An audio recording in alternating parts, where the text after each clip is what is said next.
As governor, Tom will stop Wall Street from buying up middle-class homes, lower utility rates by 25%, and ban corporate PAC money from polluting our politics. Other politicians talk. Tom Steyer gets it done. Ad paid for by Steyer for Governor 2026. Rams fans, D-Far here. The Rams are making history in 2026, heading to Melbourne, Australia to face the Niners. You can be there. I've teamed up with True Fan Travel to hook you up with the ultimate fan experience. Game tickets, hotels, exclusive events, even a chance to meet me all in one package. This isn't just a trip, it's a once-in-a-lifetime experience. Spots are limited. Don't wait. Visit TrueFanTravel.com right now and secure your spot. That's TrueFanTravel.com. See you there. When it's game time, there's no room for hesitation, and you better believe GM John Good will make you a great deal at George Chevrolet. Whether you're rolling in a power-packed Silverado, loading up the family in a spacious Chevy Traverse, or going all electric, John Good has the great deal you want at George Chevrolet. Amazing pricing, zero pressure, and the next level Chevy vehicles you want are at George Chevrolet, conveniently located off the 91 at Lakewood in Bellflower. Or shop at georgechevy.com. Chevrolet, together let's drive. Individuals and businesses with tax problems, listen carefully. Do you feel like you're losing control of your finances? If you owe over $10,000 in back taxes or have unfiled tax returns, we can help you take back control. The IRS is the largest and most aggressive collection agency in the world, and they can seize your bank accounts, garnish your paycheck, close your business, and file criminal charges. Take control of your tax problem now by calling the experts at U.S. Tax Shield and take advantage of the Fresh Start program and new laws that may allow us to negotiate a settlement for the lowest amount possible. Our team of tax attorneys and enrolled agents can stop collections and get you protected so you can take control of your financial future. U.S. Tax Shield offers a price protection guaranteed quote to get you protected today. U.S. Tax Shield is A+ rated with the Better Business Bureau, so call now. 800-687-5192. That's 800-687-5192. U.S. Tax Shield. 800-687-5192. Smalls here. What if you could enjoy the flavor of a cocktail without the alcohol? Meet RK Zero Proof, a pioneer in the alcohol-free spirits category that delivers bold taste and a warming sensation, but with zero alcohol, zero sugar, zero carbs, and zero calories. So you can celebrate with friends, unwind after a long day, and wake up tomorrow feeling great. It's all the ritual of a drink without the regret. Discover RK at rkbeverages.com. That's ARKAY beverages.com. RK, the spirit without the alcohol. Rich Eisen here. PayPal is now the official peer-to-peer payments sponsor of the NFL, which means all the money moments that fandom creates, whether splitting tailgate costs or chipping in on tickets and game day food between friends, are covered. Wherever the game is played or watched, PayPal moves with fans. You can send money through text, email, or directly to your friends with eligible accounts on Venmo. Just download the PayPal app and share all the moments that matter. Account with PayPal is required. Not available in all regions where PayPal operates. Here we go. Rams Super Bowl champion DeMarco Farr, Sweet Tea, Travis Rodgers. Let's do it, the DeMarco and Travis Afternoon Show on a Friday. This May 15th, 2026, the No Stress Sports Talk Express. Well, the Rams schedule is out in the entire NFL. Time to react, Jack, even more than we did yesterday. Because why not? We're getting ready for Rams football. So close, we could taste it. You know what else we could taste? The Dodgers blowing away the Angels over the weekend. That's coming up at Angels Stadium. But, you know, the Angels play the Dodgers tough. What could happen? ... And we're going to put a smile on your face on a Friday. Why not? Producer Laura Romo's here. Young D, producer DeAndre. The social team in the back, and you. All the essentials, floss, like an overnight pack. Just always have it in the go bag. I keep drawers in the glove compartment. Oh, yeah? Yeah. Like an airbag. If you hit something, it explodes and comes flying out. You never know. That's the thing. If you're like Cappy and then you know something, you know. Not that bad. No, not that bad. You need the extra underpants. Just in case. You took it too far, Greg. You took it too far. I did not. You put it all the way in there. Wow. Plus DeMarco Farr and Travis Rodgers. Sweet Tea, let's do it. Oh. The DeMarco and Travis Afternoon Show. Why don't you shut up? Your Friday afternoon in the Southland right now. Yeah. I'm looking it up. I can't find it. Did you do something to Morales, Laura? I don't think I did, but I got a whole government name in there. Yeah, you got the whole thing in there. Like, whoa. Did you get what that did too when you were young? If your mom said your whole name, you knew it was a butt whooping? No, but I knew my friends that were in that situation, and my wife, Susan, uses it on my kids. Yeah, right. I do too. If I say all 3 names, that means come here. Here, now. Yes. Joe, you get all 3, so they'd put the Farr at the end. Oh, my mom used to emphasize that hard R. Oh, DeMarco Marcellus Farr. That means get here now. Marcellus. We'll get like a Michael Scott. We'll get that one. Oh, okay. Yeah. And you've never had a spanking until it comes from the southpaw side. Oh. Mom was a southpaw. Does it spin the other direction? Right. You can't prepare for that. Yeah, you're spinning right into it. The chancla is no joke, bro. No, not at all. Not at all. I was looking that up. I think it says Blake Snell. You asked me, like, why is Blake Snell? Yeah, I know he got scratched. He got scratched. Yeah, do we have a reason yet? Do we have any insight as to why he got scratched? No. It says caution. I'm reading this article. Something about they want to be cautious. They want to be cautious? Yeah. Okay. Yeah, there's no specific, doctor. like, they're saying they're being cautious, but there's no reason as to why they're being cautious. You know what it is. Well, get him to October. Well, he just came back. That's why it's not that. Well, yeah, but get him to October. Yeah, but no, that's not this. This is different. He just came back. He pitched once, and they're already skipping him again. Well, that means something went wrong. That's what I'm saying. He's got a twinge or something. That's what I'm saying. I don't think he blew anything out. I have no idea. That's what I'm asking. Oh, okay. Yeah, I don't know, but that they scratched him the day of his start is not – because if he had a little thing that was kind of bothering him, they would have scratched him yesterday or the day before that or the day before that. Something happened. I see. Something came up between the end of last night and a few hours ago, which is a little bit surprising. It's not like you need him. So Jack Harris did have a tweet. Yeah. He said they're still waiting for a specific clarity, but they're saying that it doesn't sound like it's due to a shoulder. It might be another physical issue. Oh, boy. Okay. Yeah. Oh, boy. Well, now you got me worried. To your point, they've got plenty of options. They'll do a bullpen game. We'll get into Blake's setback a little bit along the way. Morales said something in the open that I thought was pretty. First of all, I'm back, baby.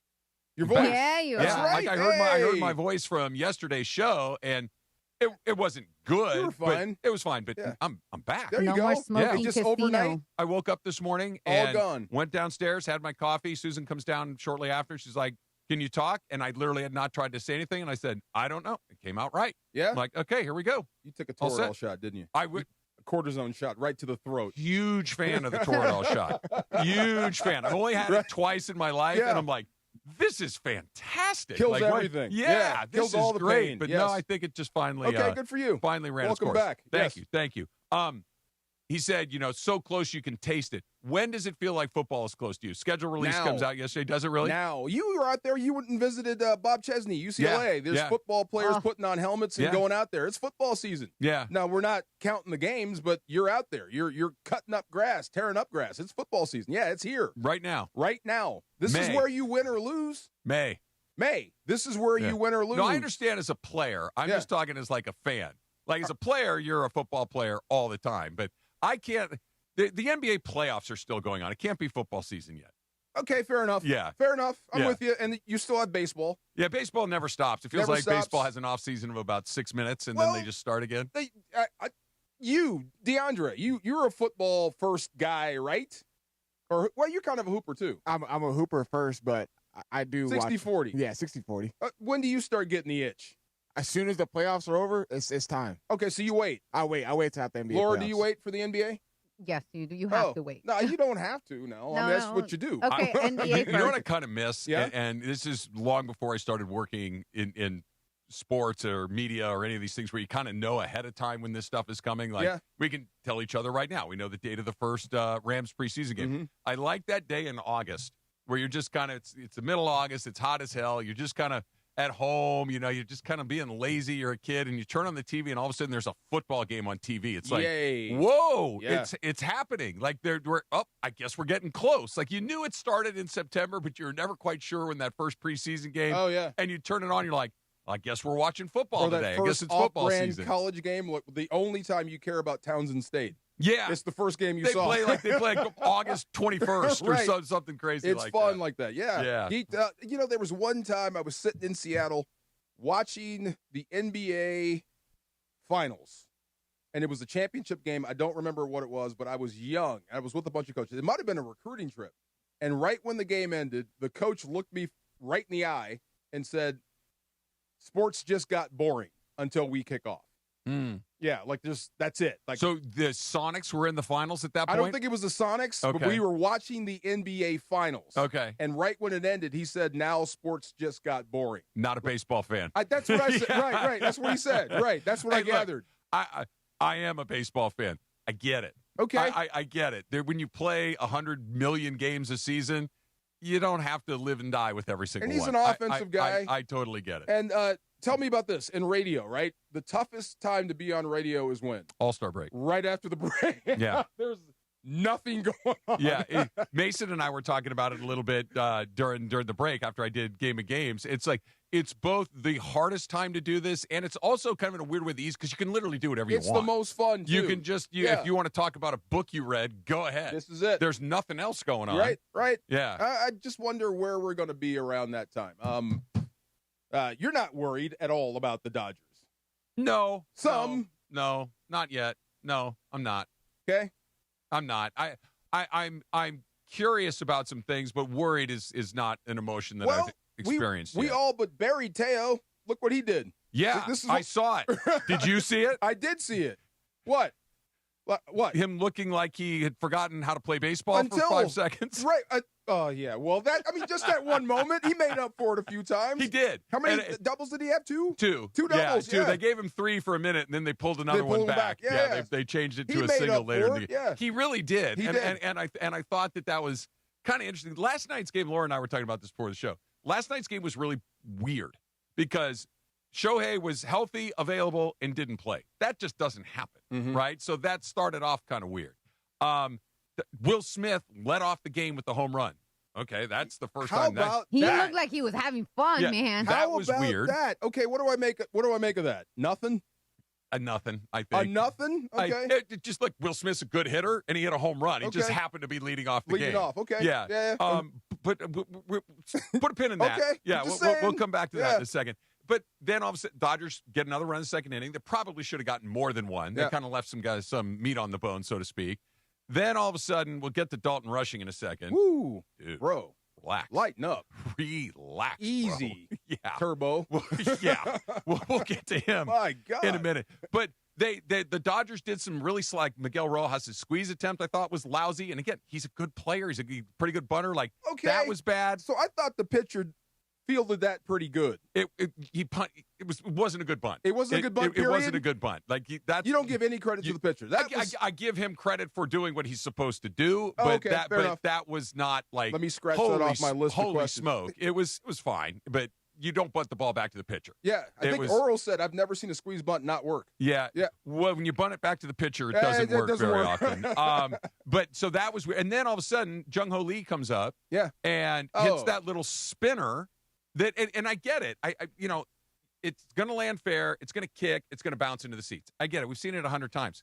And that's what Teo thought was going to happen. Only it didn't. It hit the wall and went past him. And, okay, you made a mistake. You misplayed it. You didn't run hard to the ball, et cetera, et cetera. But then all of a sudden, instead of turning around and busting ass after the ball, he kind of leaves it in second gear as he's chasing it. Like, dude, because the play on Lee at the plate was kind of close. Yeah. If you run harder after the ball, maybe he's out. Maybe instead of giving up 1 run or 2 runs, you give up 1. It was just an absolutely awful play. He would tell you the same thing. It just was a mental mistake compounded with a physical one. And then he kind of sparks the team an inning later with another double, or another little spinning hit. But yeah, it was just the game was all over the map last night. A lot of crazy little hits, little flares. That one by call was weird. Was wild hits. But Teo, right? I never thought his redirection speed was that fast. But damn, bro, you could at least kick it up a little bit. Yeah. But I always thought. Do you think he was in 5th gear, or is he just? I think that's it. You think that was his top speed? Especially when you've got to run over, stop, turn, and go again. Okay. That's a lot of movement for guys that don't normally do that, and he's not the most. Can I be honest? Yeah. That makes me feel a little better. A little bit.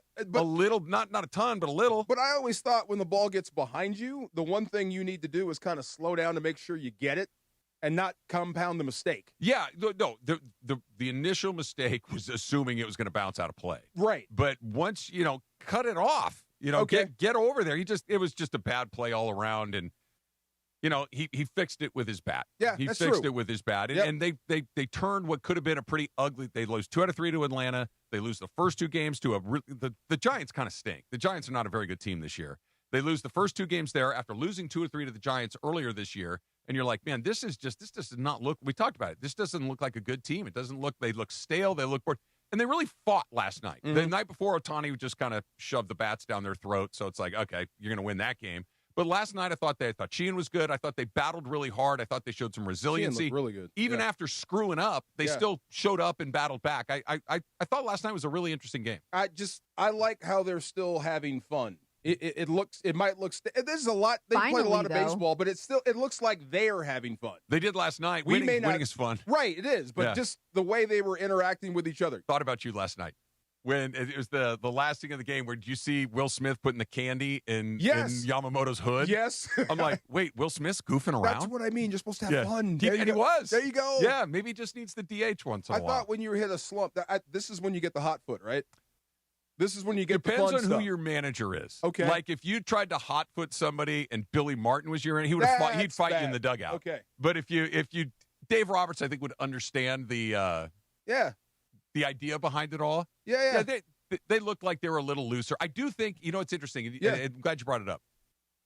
They look like a group of people, and watching them and talking to people Been around together the team, a while. They have, but they look like they actually enjoy each other's company. Right. They don't look like they're all sitting there like, I got to deal with this guy. No. Again. Like watching Yamamoto and Otani giggle at Dalton Rushing losing his mind was funny. Watching Yamamoto's hood get filled up with candy was funny. Like you can tell they enjoy one another's company. Winning will do that. Defending champs will do that, but it seems like they really enjoy each other's company. And sometimes, hey, dude, we need somebody to make, some levity around here. That's what we need. Lighten up, right? And then when you have a guy that's breaking bats and beating himself over the head with a bat, shouldn't somebody tell him to stop?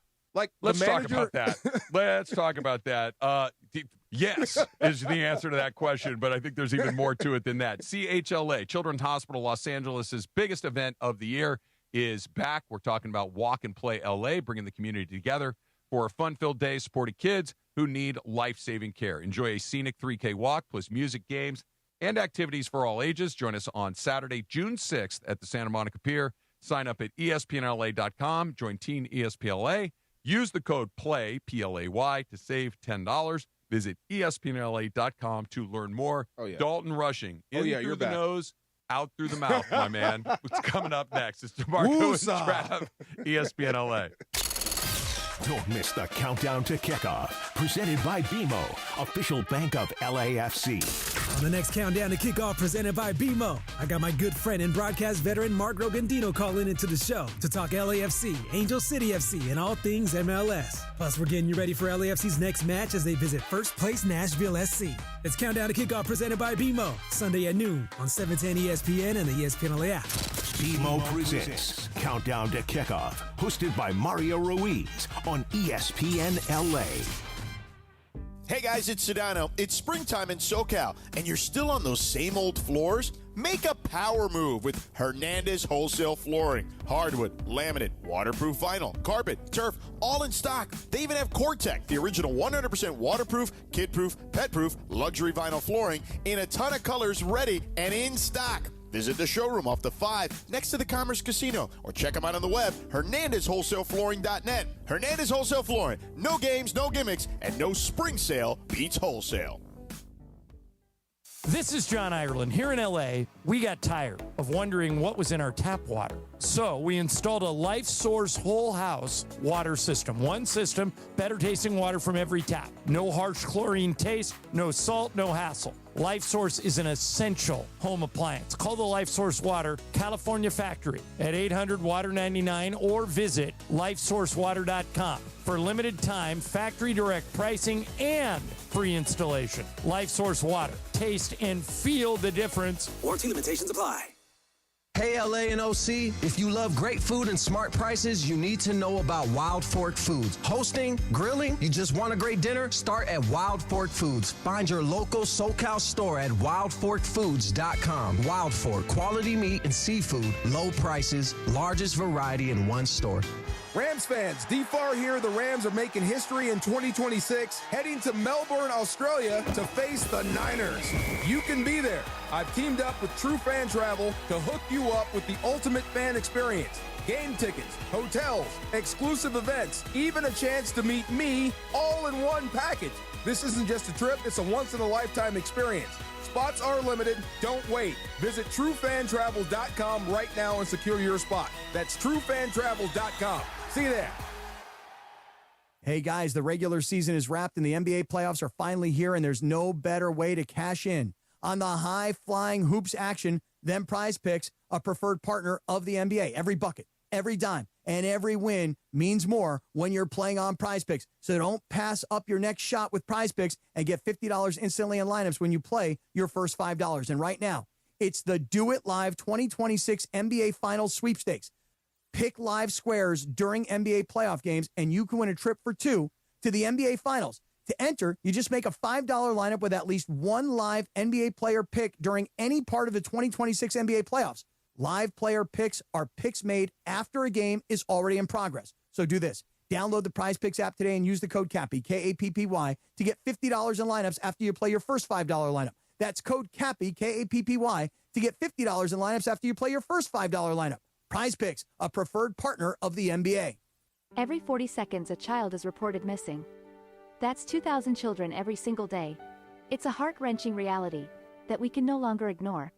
Find the Children is a non-profit organization dedicated to helping find missing kids. You can be a part of their mission by donating your unwanted vehicle, running or not. Call 1-800-294-0222. We guarantee that you will receive the maximum tax deduction. We provide fast, free pickup with 24-hour response. Call 1-800-294-0222. Find the Children provides crucial resources to help find missing children and educational materials to teach kids how to recognize and avoid predators. Our recovery programs have a proven track record of reuniting kids with their families. It's time to act. Donate your unwanted or unused car. Help us build a world where every child is safe. Pick up the phone and call 1-800-294-0222. Together, we can bring these kids home safely. This advertisement was paid for in partnership with Cars R Us and Find the Children.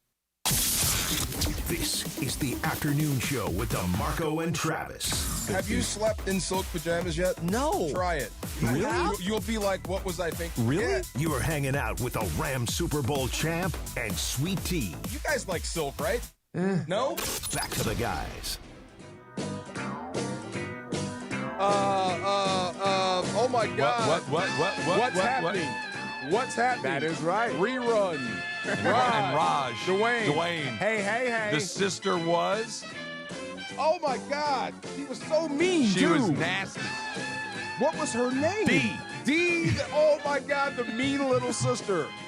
I love what's happening. I did not grow up with little sisters, but I'm so glad. Like, D was mean to everybody. And always in business. Yeah. For no reason, too, by the way. For no reason, she was just mean. Yeah. It fits. I have two daughters. I remember the name D, but if you ask me for any of my passwords and anything, I can't remember them all. I have to reset it every time. Start using TV shows. I'll use D. There you go. D from What's Happening, capital WH. I use wrestlers sometimes. Do you really? Absolutely. I do that. I'll think of this, that, and the next thing I'm like, I'll remember this, and log in with your password. I got completely nothing. forgot. Yep, I got nothing. I know. Dude, tell me something. Heights really bother you that bad? Very much. Like, what happens? You were telling a story you can't walk across the Golden Gate. Yeah. So what happens? I get terribly anxious. Like you're thinking about the falling. bridge is going to fall? Not the bridge is going to fall. I'm going to fall off of it. But you can't. I'm logic. Even if you jumped, you can't. Logic has nothing to do with it. Okay. You're right. It is something. It's just the feeling of I'm going to fall. I don't like being close to the edge on anything. Okay, fair enough. I wouldn't want to stand on this table. So it's the edge or the height? The two together. Okay. The two together. Like, being in an airplane doesn't really bother me. But like looking over the top of a building. Oh, yeah, no. In New York, not happening. No. Okay. I mean, I've done it, and it scares the daylights. Like when the World Trade Center was still here, we went up there and did the whole thing, and the whole time I'm just like, can we just please leave? Like, I'm so uncomfortable in those things. That's a phobia. It's a phobia. Yeah. What's it called? I will Google it. I don't know. Look that up. I don't know. So, agoraphobia is open spaces. Can't go outside. Yeah. Okay. Yeah. So because we were talking about this, so I agree. I'm not afraid of heights, but when I was trying to walk the Golden Gate Bridge, that thing moves. That thing is massive, and it moves. Like, the wind makes it move. And the wind blows, and it's so crazy. Yeah. But I'm also not, the thing that made me feel very weird is the Space Needle in Seattle. Yeah. Because the glass floor, so you can see down. And it goes around. And then the one in Chicago where you go in and it's like the glass. You can lean forward. You can lean the tilt, but there's another one. You walk in, what is it, Sky 360 or whatever it's called? It's a box, literally all glass, and you walk and you see down. That thing freaked me out. $1 million. I'd do it for $1 million. Yeah, of course you would. I wouldn't do it for 1,000. Okay. Yeah. Would you do it for 2,000? No. No? 5? Yeah, probably. Okay, there you go. All right. Yeah. Yeah. I don't have. Are you afraid of heights? No. I am. Yeah. Oh. Like afraid of heights, like this. You can't walk over the Golden Gate Bridge. No, I think I'll be fine. But I mean, I don't know. I actually did excursion when I was in Mexico. Yeah. And I did like zip lining and all that stuff. That was wild. Wait, is this when you told us you couldn't swim? Right. And then we see video of you jumping off swimming. She's lying. Yeah. Okay. There you go. Story over. You mentioned ziplining. Susan and I took a vacation to Hawaii a million years ago, and we were going to go ziplining, and it was just going to be one of those things like, all right, I'll do it. I know I'm not going to like it, but she wants to go, and I'll just suck it up. You hate and go heights, and you're going to do it. Okay. Good husband. Good for you. Going to go do it, Yeah. and I'll just white knuckle it the whole time, right? I'd just be scared out of my you-know-what. It'll be over quick. Let's go. So we go at night. Ooh. Okay. And you're going over the canopy of the jungle in Hawaii. Wow.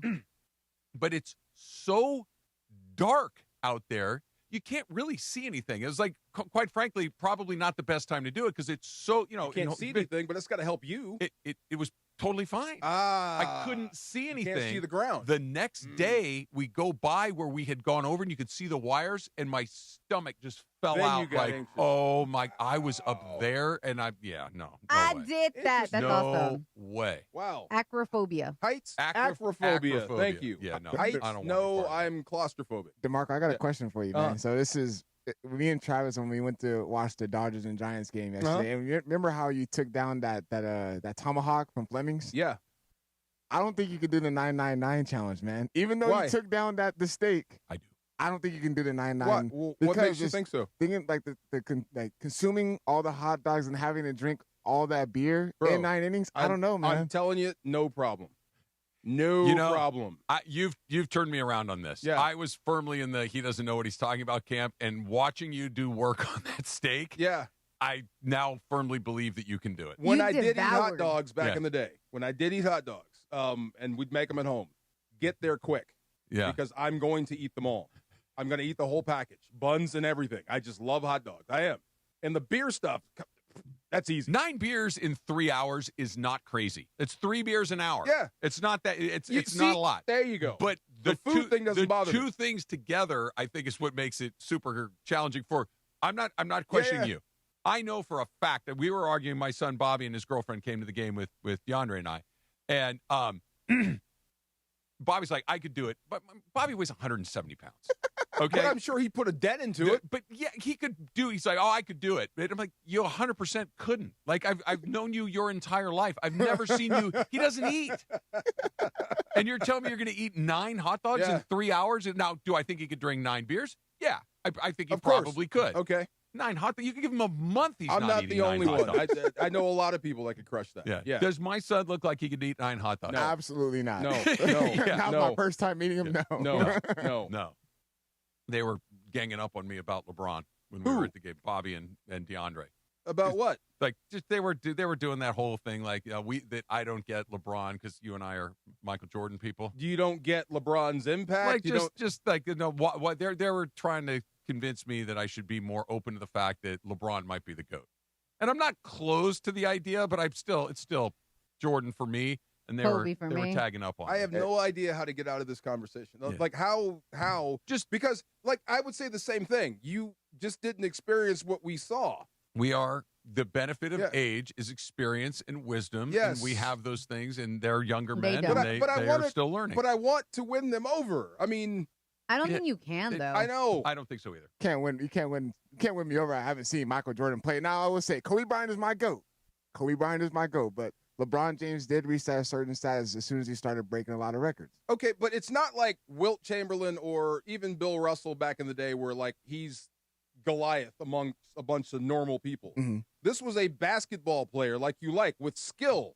You know what I mean? And he was just better than everyone else and more competitive. You know what I think the best case for him is? Yeah. And not to get too far down this rabbit, is that when you hear his peers talk about him, they're terrified of him. Preach. They're not just like, that guy was a problem. Now, who he does was that really for good. LeBron? They're terrified of Michael. Yes. Like they're like, don't mess with that man. Yes. Like you get if a rookie started to say something, a veteran like a Karl Malone, a Larry don't Bird, make a him Magic mad. Johnson would snatch him back and say, do you have any idea what you're doing? Don't make him mad. Do not Right. engage that man. Does LeBron have that? Nah, Okay. not no. Yeah. As far as scared, no. They were scared. Terrified. Like Yeah. respectfully scared. Like do not like we're gonna go out there, we're gonna compete like crazy, but we're not gonna talk ish. Yeah. We're not gonna gloat if we get him. If you do get him, keep your mouth shut. Just keep Yeah. your who was the one guy that he started chirping him and he turned to the guy on the bench, I think it know was that Craig story. Hodges, and Yeah. said, I'm gonna wreck this guy, and then proceeded to basically ruin the guy's life. There's 100 stories like that. Yeah. There's but I would say this. I have never seen an athlete like LeBron. I never. agree with that, too. I have never seen an athlete like LeBron. No one could be this age and still be that good. You know what I mean? Yeah. So, like we talked about, you got to put LeBron in his own separate box. You don't even compare the two anymore. And I know they didn't line up head to head very often in their two careers, but if you took Kobe and Kobe's another one that other peers of his were like, man, don't mess with that guy. Yep. Like he had a little bit of that too. Not as much as Jordan, but some.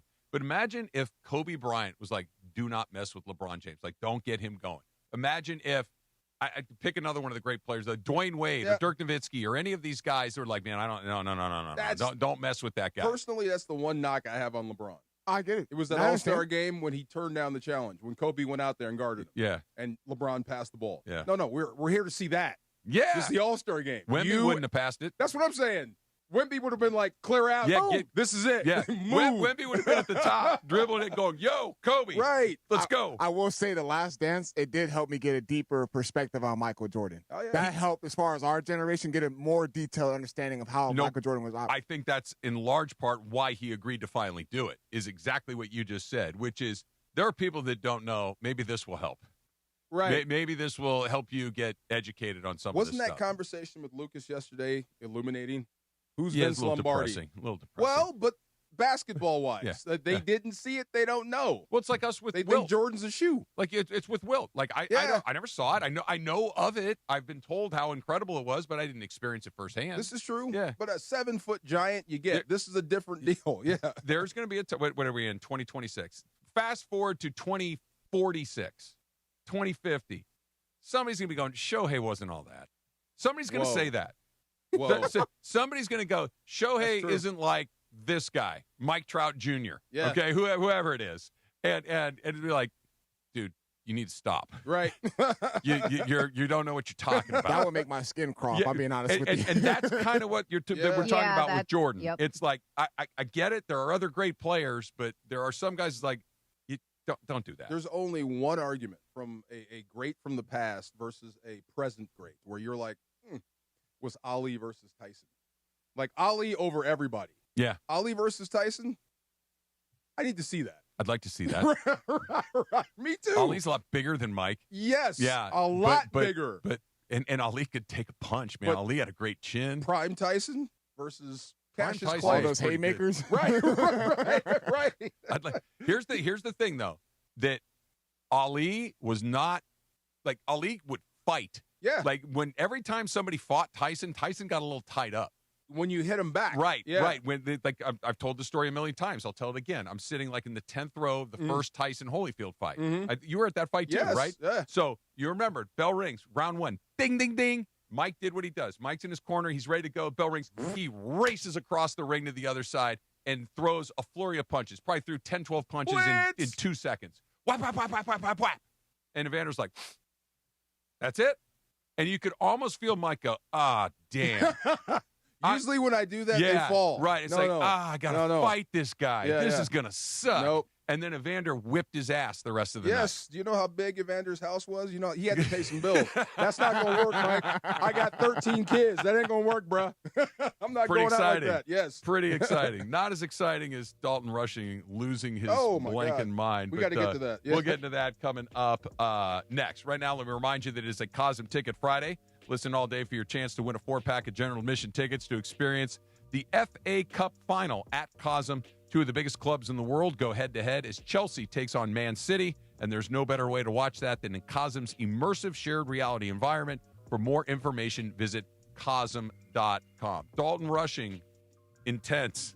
Next, it's DeMarco and Travis, ESPN LA. Let's talk about my pals at Rotolo, Rotolo, Rotolo Chevrolet, right off the 210 freeway.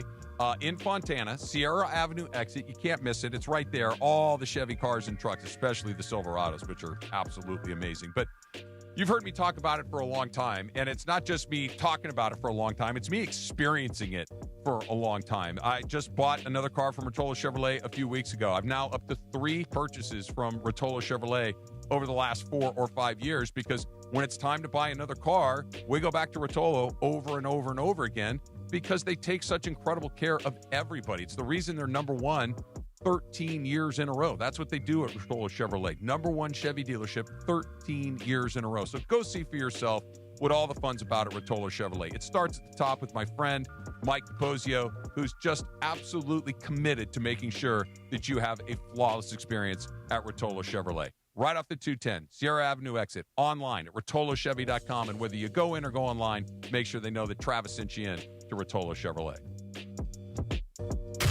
How are you? It's Dr. Robert Clapper. Guess what? The Weekend Warriors Show is back Saturday morning at 7 a.m. on ESPN LA, thanks to Cedars-Sinai. Cedars-Sinai is a global leader in orthopedics, offering a range of solutions in all orthopedic subspecialties to get you back to doing the things you love. Don't miss the Weekend Warriors Show with me, Dr. Clapper, Saturday mornings at 7 a.m. on 710 ESPN and the all-new ESPN LA app.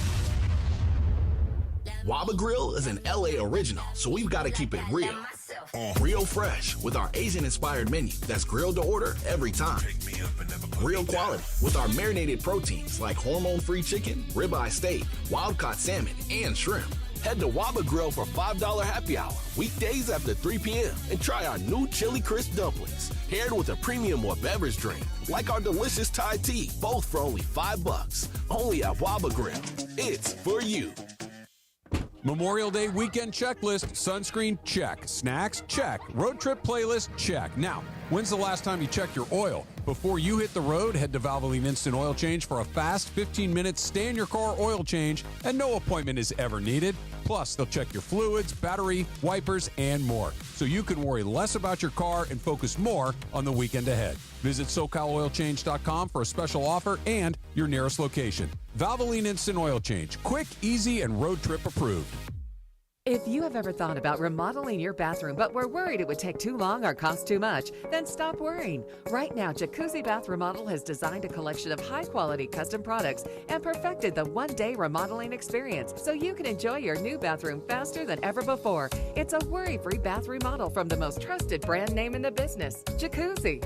A jacuzzi bath system fits in your existing tub space. It's a no-mess installation with an amazing style selection, factory-certified installers, and a limited lifetime warranty. Call 800-717-4599. That's 800-717-4599 right now and get 50% off installations with no interest and no payments for 12 months. Replace that old bathtub today with a walk-in shower for a safer bathing experience. If you have lived in your home for over 15 years, it's time to remodel your bathroom. For a virtual or in-home appointment, call 800-717-4599. That's 800-717-4599. 800-717-4599. This is the afternoon show with DeMarco and Travis. I love a good fruity cocktail. Yeah. Oh, yeah. You look like a fruity cocktail guy. I will have one. DeMarco and Travis is on right now.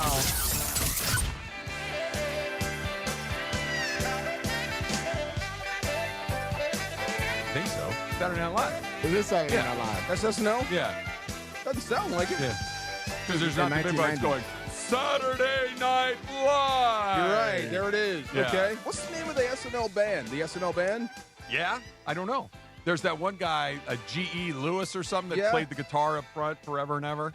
Yeah, I don't know the name of the band. I don't think that's not their thing. They didn't have.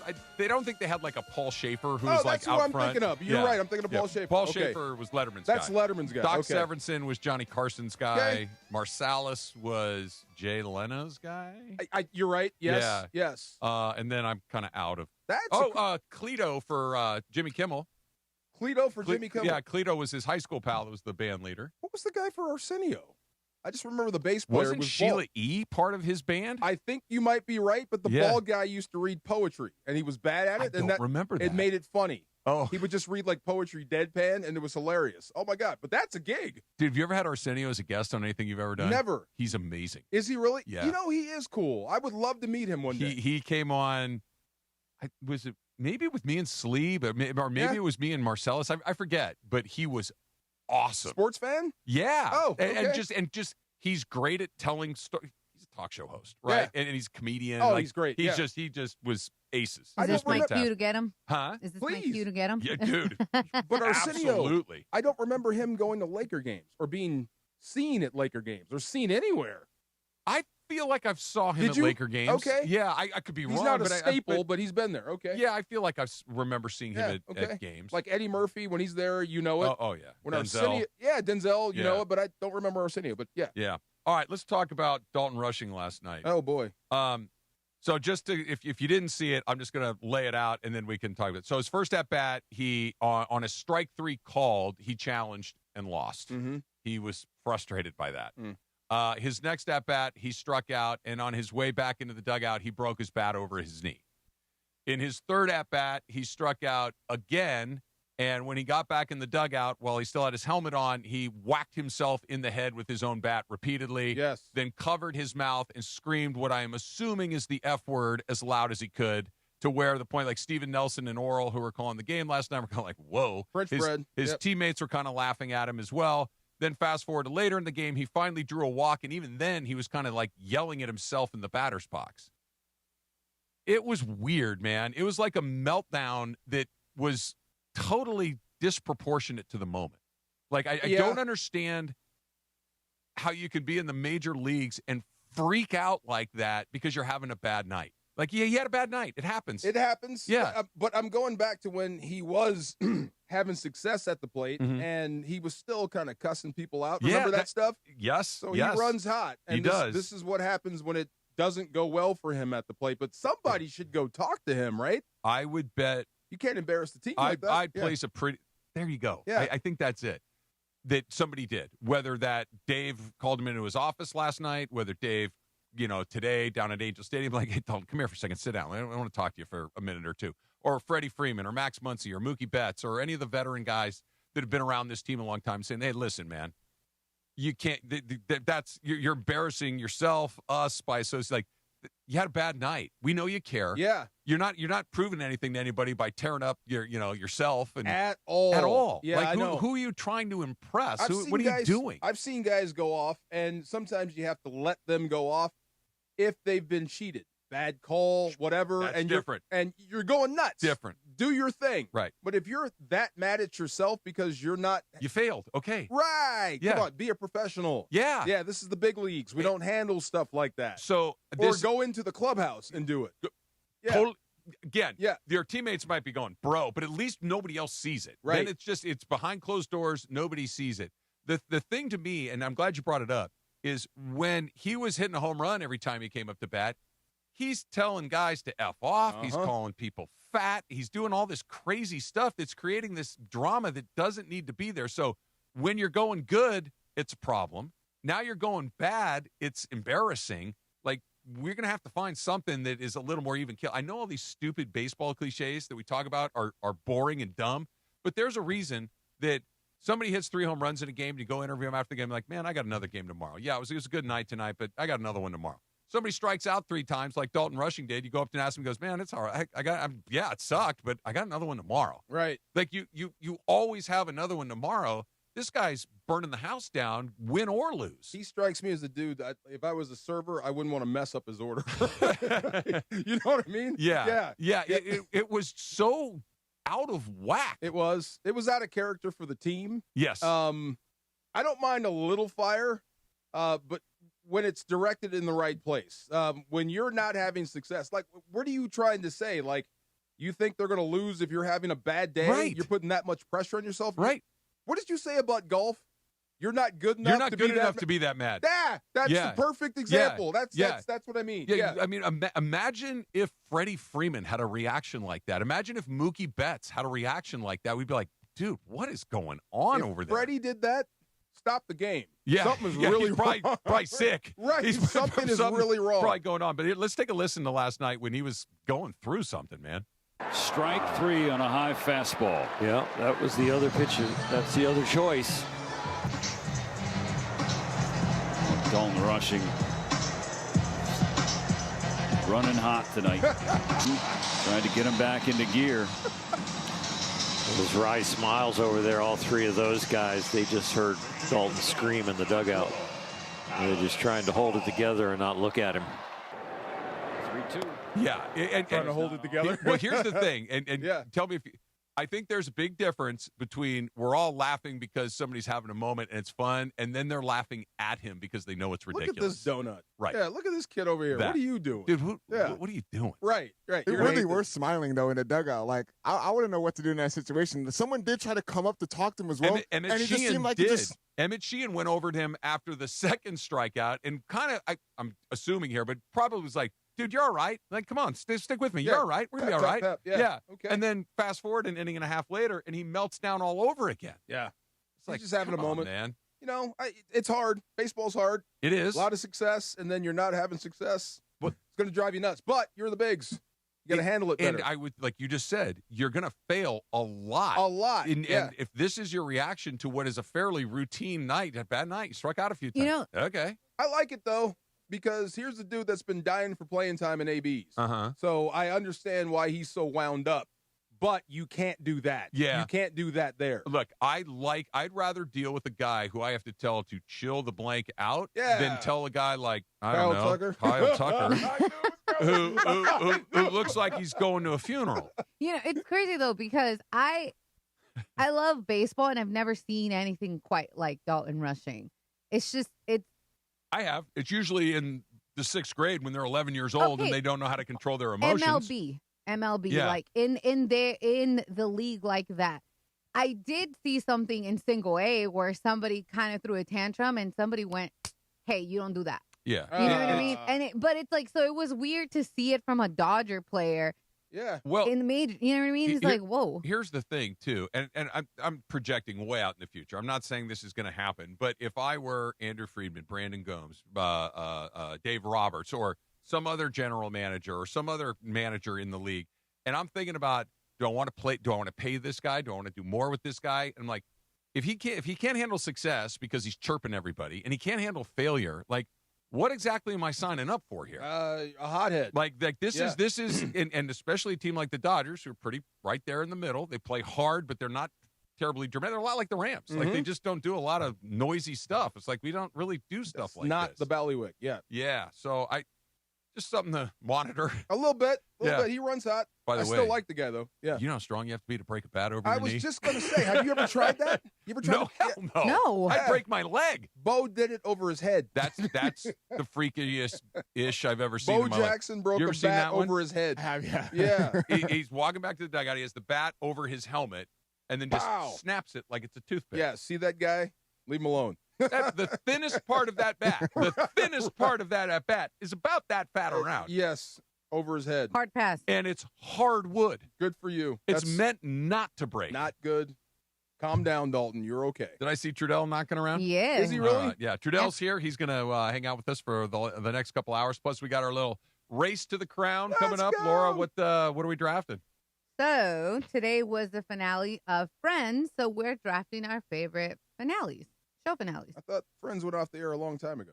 But the anniversary. This is the anniversary. Yeah. Oh, I'm like, did I miss Friends come back to TV? Oh, never mind. Okay.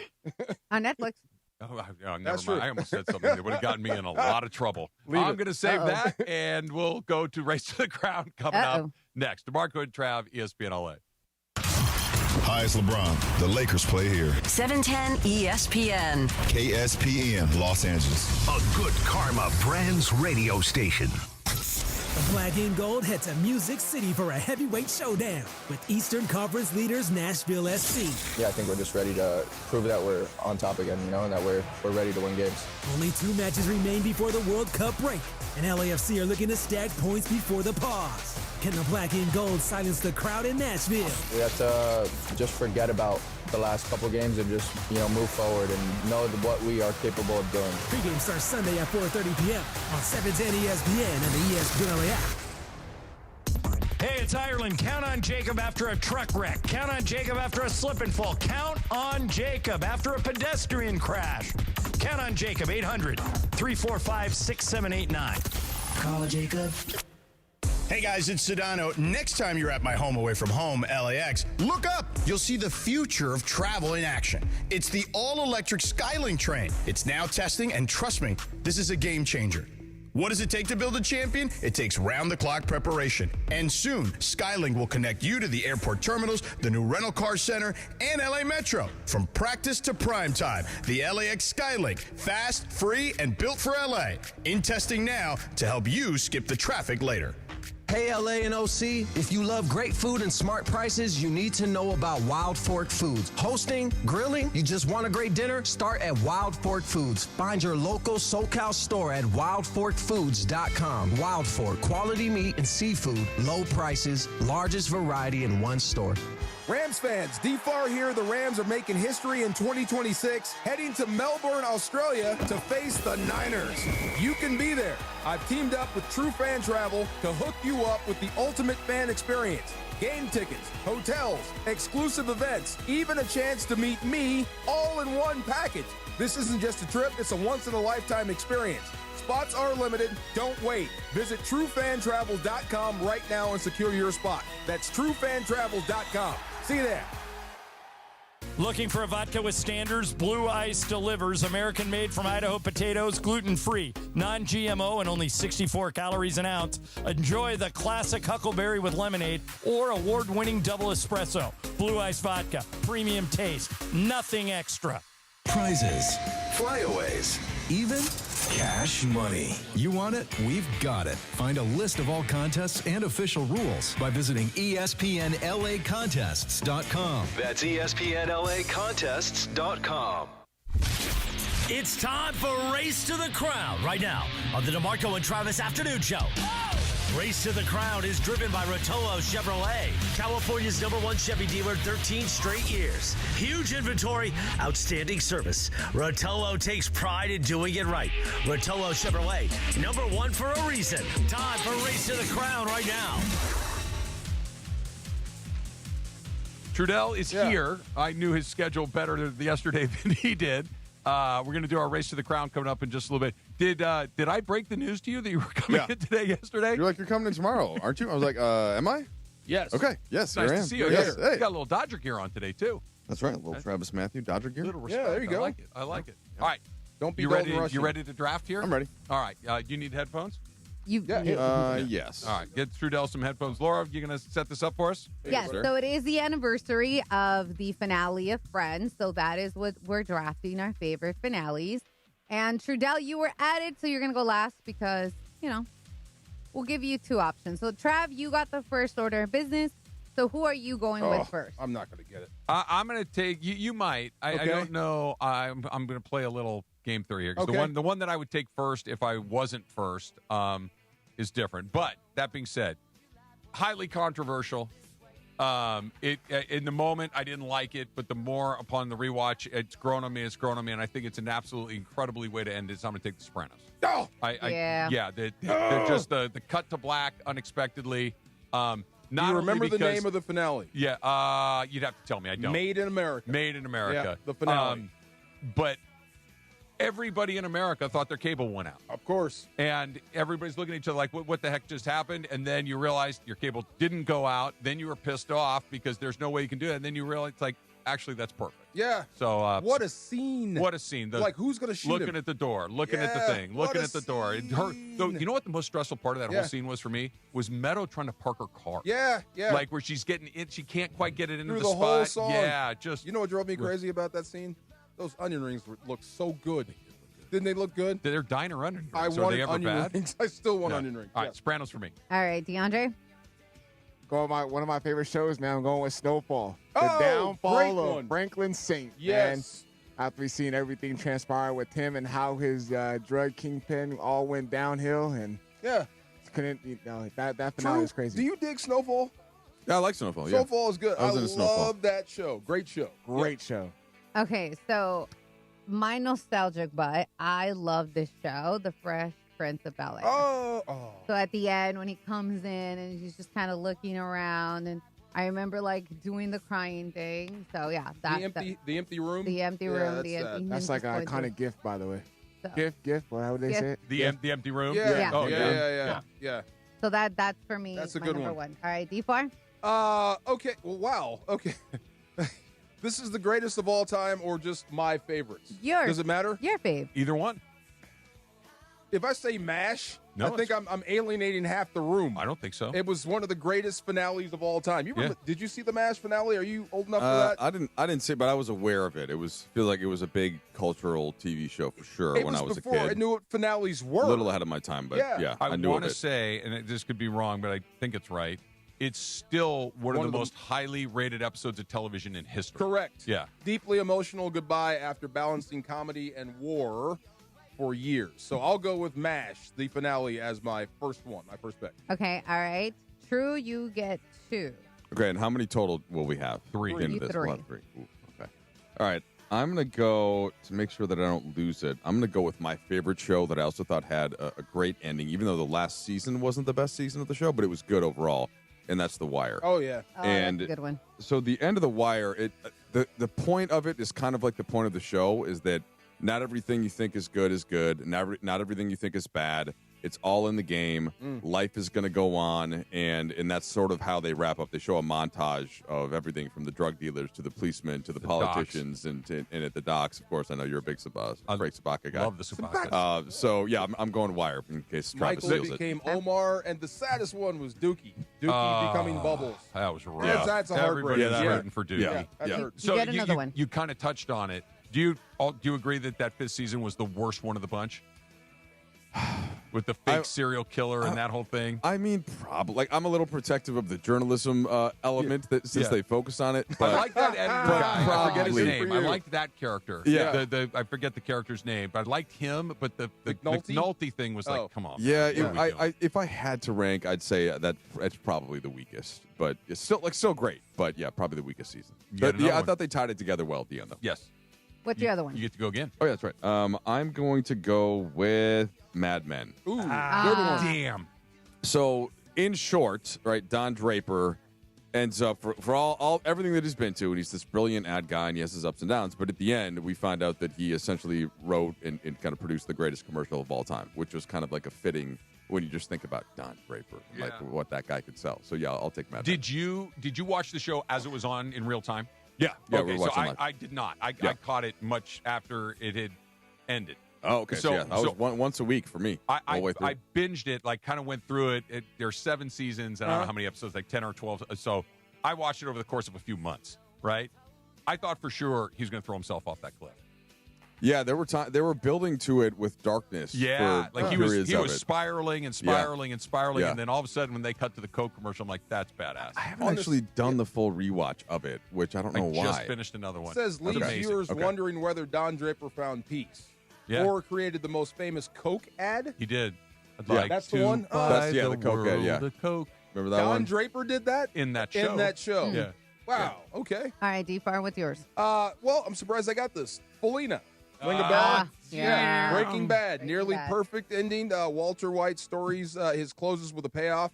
There's a lot of tension. There's consequences. And it was, I thought it matched the show's rise. The ending was just as good as how the show came up. So I'll go Breaking Bad, Felina as my really second good. pick. The only thing with that, we were, and my wife and I watched it kind of the whole way through, and at the end we were kind of like, is it going to end somehow with him getting Jesse killed, though? Yeah. We were kind of worried. It seemed like it was going in that direction just based on how the whole thing had What was been. so great about that show is you never quite knew who was going to get it. Yeah. True.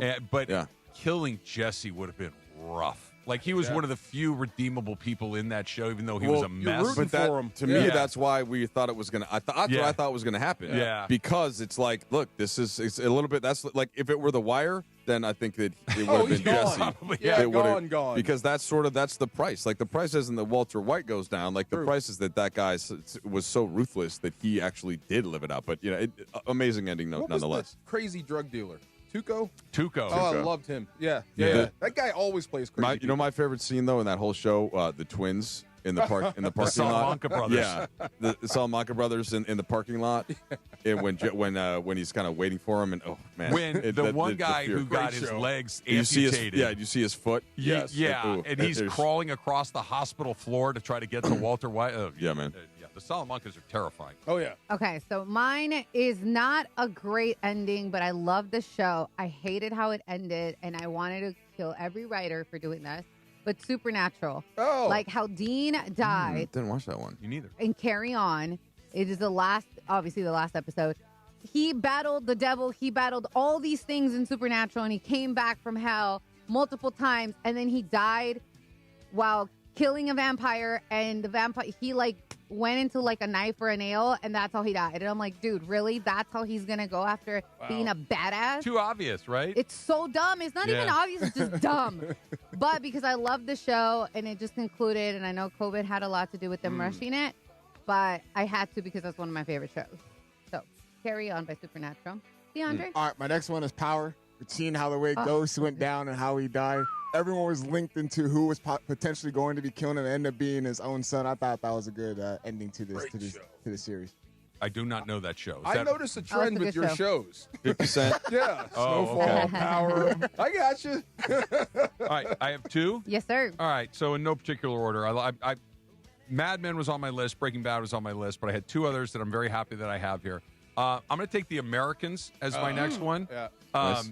That they get, it show's 20 years old. I can say it out loud. They Is get away. Is it 20 years old now? Got to be close to it. Yeah. Man, yeah. Early 2000s, right? I thought it was a little later than that. Yeah. But, I'll look in a second. But, shows like that, Russian spies, the concept of the show was fantastic. And when they're on that train trying to get to Canada, and all of a sudden you look up and their daughter's on the train platform, it's like, oh, my God, that was a gut punch. And then final scene is them in, back in Moscow or whatever it is, and just crazy. They made it home. That was I love that show. That's on my short list. Premiered 2013. Okay. Oh, so okay. 15 years old. Yes. Great show. And Matthew Reese is phenomenal. Kerry Russell's great in that. Yeah. The girl who plays the daughter, actually a woman now, she was great. What's his name? Noah, not Baumbach. What's Emmerich, who plays the FBI agent. He's great in that. He's great too. The whole show is amazing. He's great too. And then lastly, one of my favorite shows of all time. Finale's really good. I don't know if it's the best episode they ever did, but I liked how they did it. This is an ensemble show, and they gave everybody about a 90-second little monologue to do it. Cheers. There you go. Where everybody, as they're leaving the bar for the final time, they get to kind of deliver a little monologue about what it meant to them, and then Sam Malone kind of wraps the whole thing up, and it just was we're close. You're not going to. There you go. Yeah, we're close. Great line. And closes the door, and I love that show. I love everything about it. Yes. Ted Danson, by the way, unsolicited plug. Great podcast if you listen to Ted Danson's podcast. Right. He's really, really good. Yeah. What's he talking about? Everything. Okay. Everything. You need a lot of movies and TV and stuff and Cheers. People on podcasts make me nervous these days. Yeah. Like I like you. No, I want to stay liking you. You will, if you like Ted Danson, if you like his stuff, you'll like the podcast. Just making sure. Yeah. Who's up? DeAndre. I absolutely hated the series finale to Stranger Things. The show itself was really. I'm like 3 episodes away from the finale, watching it with my kids. So just don't spoil it. I won't say saw anything it. then. Don't spoil Yeah. it. But the fact that you didn't like it is making me anxious. lot of questions. I don't care that much, but for my boys, because they're all into it now. Like a lot of unanswered questions. I don't want to spoil Okay, it. hold on. I Take my respect headphones what off. Go ahead. I can't hear you. Is he sure you can hear me? Fingers in your ears, Trudeau. Okay. The way that the monster, if you want to perhaps say it, the way that he was ended, I did not like it at all. That's all. Yeah. It was a big letdown. It was. It was. It was. Yep. All right, you're good. Okay. You're good. You're Thumbs good. up. Okay. Yeah. All right. It's me. Yeah. Okay. So I was caught between two shows. One that I grew up watching, and the other one, it was like my little, like, show that I probably shouldn't watch. So I was between Empire, who also had to cut their season short because of COVID, or Girlfriends, which I love, but also didn't get a proper finale. So I'm going to go with Empire just because it's more recent. Okay. And I love Cookie Lions. Yes. So I'm going to go with Empire. Whole Lions family. Yeah, they were crazy, man. Good show. Badass. DeMarco? Okay, so it's called The End of the Rainbow. You ever heard of that? Doesn't ring a bell. The series finale was named End of the Rainbow. I'll describe it. JJ lands a comic book job. Keith gets healed to play pro football for the Chicago Bears. And Florida is invited to move to a nice new apartment. There you go. The ending of Good Times. Yeah. Once I heard Florida, right, it ended on a positive note. Well, they killed the dad. They killed the dad. Everything they've gone through. JJ gets a gig. Keith can play football, and Florida gets to move out of the ghetto. Come on, baby. Yes. That was the greatest finale of all time. That's great. Yes, sir. That's great. Me? Round us up. So if I heard these words, I would have, instead of playing soccer and baseball and basketball, I would have played football, and I would have put a helmet on, and I would have run through a wall. Clear hearts. Clear eyes. Full hearts. Can't lose. Dang it, I screwed it up. Clear eyes. Full hearts. Let's go. Can't lose. If Coach Taylor said that to me, all right, I'm running through whatever you need me to run through. And that season, I think it was season 5, and it ended just in nothing like spectacular, but you just felt like all these kids were better off by having been in Coach Taylor's life. And sure, Tammy Taylor on the side as well. Of course. And yes, let's not just bury the lead. And now, and I went to school with Saracen. All right, he went to Northwestern my year, and so I used to see most of my friends. It was a little bit more on like kind of the athlete, kind of fraternity side, but there was a theater group, and not that it's all stereotypical. People did intermingle, but one of our buddies, just one out of like the crew of about 8 of us, was an actor and was in everything. And so I, without knowing it, again, saw this kid act in 15 different plays, and we'd be the one sitting there. I'd be like having the NBA scores on my phone and be like, turn it off. All the parents would be getting mad, and we'd be cheering at the wrong times, right? When my buddy would say a line, I'd be like, yeah, JC. Oh, boy. And all the parents would be like, shut the anyway, but amidst that time, Saracen is up on the stage, and he, of course, is the backup quarterback, right, that ends up taking over eventually. But yeah, so Friday Night Lights for me. That's Friday good. That was a show on my list. High school football done right. Yep, that's good. That's good. That's a great show. I like all of those. Did you like the movie? I did. Yeah. I did. Billy Bob killed it. Billy Bob's fantastic I and thought everything. Tim McGraw was good in it too. He was good too. Yeah. And who's Tammy in that?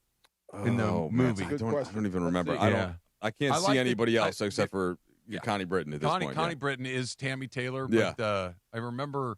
Yeah, my favorite line in the movie is when they're walking out of the grocery store and one of the dads yells to the coach, and the daughter looks at him and says, "Are we moving?" And the mom says no, and Billy Bob goes, "We'll see." Yeah. I love that. Who are you looking for? The mom. Tammy Sharon Gaines? No. I don't. I'd have to. Let me look. I'd have to look. Okay, I'd have to look. All right. Trudell is here, and coming up next, we got a little DeAndre NBA play. We got a big one tonight. Go. Big one tonight. Cannot wait to see it. Race to the Crown is driven by Rotolo Chevrolet, California's #1 Chevy dealer. 13 straight years, huge inventory, outstanding service. Rotolo takes pride in doing it right. Rotolo Chevrolet, #1 for a reason. Also, it is a Cosm Ticket Friday. Call 877-710-ESPN. Call us right now. And if you're caller number 7, you're going to win a 4-pack of GA tickets to watch Chelsea v. Man City in the FA Cup Final at Cosm on Saturday, May 16th at 7 a.m. Both terrible Experience teams, but every goal, save, and dramatic moment on Cosm's massive immersive displays. For more info and tickets, visit Cosm.com, only with ESPN LA. Trudell, you're the soccer person that I know. Chelsea or Man City, who wins? My heart says neither because I hate them both. I'm a Manchester United fan. But anybody but City is my general way of looking at this. So even though I don't like Chelsea, we'll take the London squad that I want to win. But City's better, unfortunately. So it'll be City. There you go. Dee's got the playoff breakdown for us. Coming go up check next, it out, guys. DeMarco and Travis, ESPN LA. Don't miss the countdown to kickoff. Presented by BMO, official bank of LAFC. On the next countdown to kickoff presented by BMO, I got my good friend and broadcast veteran Mark Rogandino calling into the show to talk LAFC, Angel City FC, and all things MLS. Plus, we're getting you ready for LAFC's next match as they visit first place Nashville SC. It's Countdown to Kickoff presented by BMO, Sunday at noon on 710 ESPN and the ESPN LA app. BMO presents Countdown to Kickoff, hosted by Mario Ruiz on ESPN LA.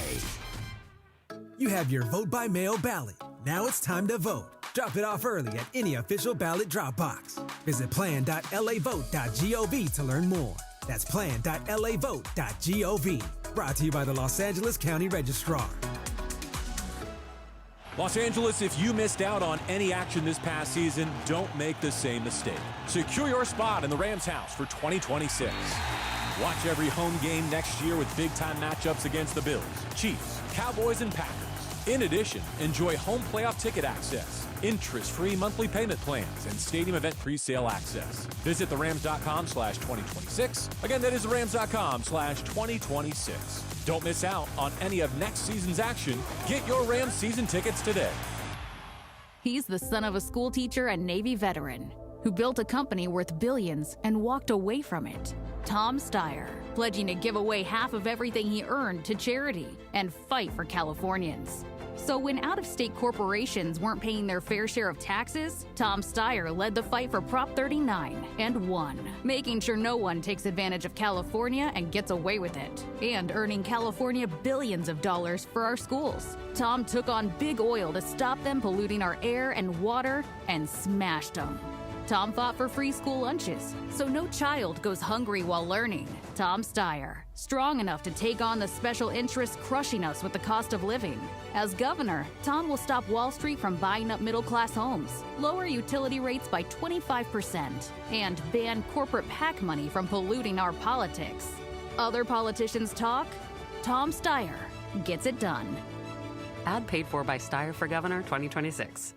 Rams fans, D-Farr here. The Rams are making history in 2026, heading to Melbourne, Australia to face the Niners. You can be there. I've teamed up with True Fan Travel to hook you up with the ultimate fan experience. Game tickets, hotels, exclusive events, even a chance to meet me all in one package. This isn't just a trip, it's a once-in-a-lifetime experience. Spots are limited. Don't wait. Visit TrueFanTravel.com right now and secure your spot. That's TrueFanTravel.com. See you there. Get in the zone, AutoZone. Welcome to Markdowns for Miles at AutoZone. Thanks. Is oil marked down? Save up to $15 when you buy 5 quarts and a filter. And fuel treatment? 2 for $9 on Lucas. Brake pads? Marked down to free. Free? Get free Duralast brake pads when you buy 2 Duralast rotors. That's several markdowns. For many more miles. Get in the zone, AutoZone. Restrictions apply. Less than 4 in 10 kids aged 6 through 12 are playing sports regularly. 4 in 10 kids? Let it sink in. Just 4 in 10 kids. ESPN is building a nationwide coalition powered by Disney called Take Back Sports, with the purpose of training more coaches, expanding access, and creating community-driven sports programming that puts kids and fun first. We're working on that story.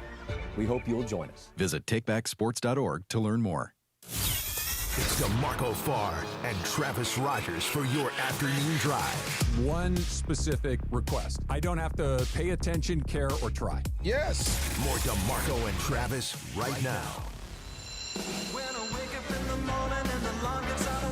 Easy. One of my favorites for sure. There you go. I idolized Zach Morris for many years. I was You ever an have AC the big- Slater guy. Yeah. Either one of you guys have the big brick phone at Of any course. point in your life? Yes. Remember Eric Turner? Yeah, from UCLA. When I met him, he had 2 of those. No kidding. With a strap, like one here and one there. Like a bandolier? Like a bandolier. One for the agent, one for his family. It was like, dude, I want to be you. Yes, yeah. Back in the day. Yes, sir. I have a Bayside Zach Morris jersey that a buddy got me for like his essentially for being in the wedding party. Yeah. Right? It was like one of those gifts. And so he knew that I looked up to Zach. So I'll break that out at the beach once in a while. All right. What was his real name? Mark Paul Gosselaar. Thank you. Okay, I only remember one. Yeah. Yep. You remember Tiffany Amber Thiessen? Of course. Yeah. And the one that did Showgirls. Elizabeth Berkley. Berkley, Mhm. yeah. And Showgirls wasn't that bad. Wasn't horrible. Well, I guess it was horrible, but it wasn't horrible. It was a bad movie. It was a bad movie, right? It did what the producers of Showgirls wanted to have, right? They wanted to have the Saved by the Bell girl come in and do it. It added a little element to it, I guess. Yeah, in its own way. It's the reason I wanted to see it. Well, it's the reason it's the only reason anybody saw That's it. all. Right. Yeah. It was sort of like the justification, for some certain percentage. It was like, oh yeah, but it's the Saved by the Bell girl. Yeah. So yeah. Let's see can if I go, she's Mom doing. and Dad? Yeah. Mom, can I go? Wonder how it worked out for her. Uh, Let's start on Showgirls. I would just highly suggest that Tiffany, I believe it's Tiffany Thiessen now. There's no more Drop Amber. the Amber. Yes. On her, she's a very good Instagram follow. If you like food and drinks and things like that, she's a very accomplished chef. Oh yeah. Really? What's her martini order? I don't know her martini order, but she does post photos of martinis, so I can't tell you exactly as an how expert. it is. Can't you tell? Well, it's hard gin and vodka to the eye look the same. Well, I'd have to get my a eye, but smell I of it. figure to your eye, to the No, they're expert's both eye. clear liquors. It's not like one's brown and the other one's clear.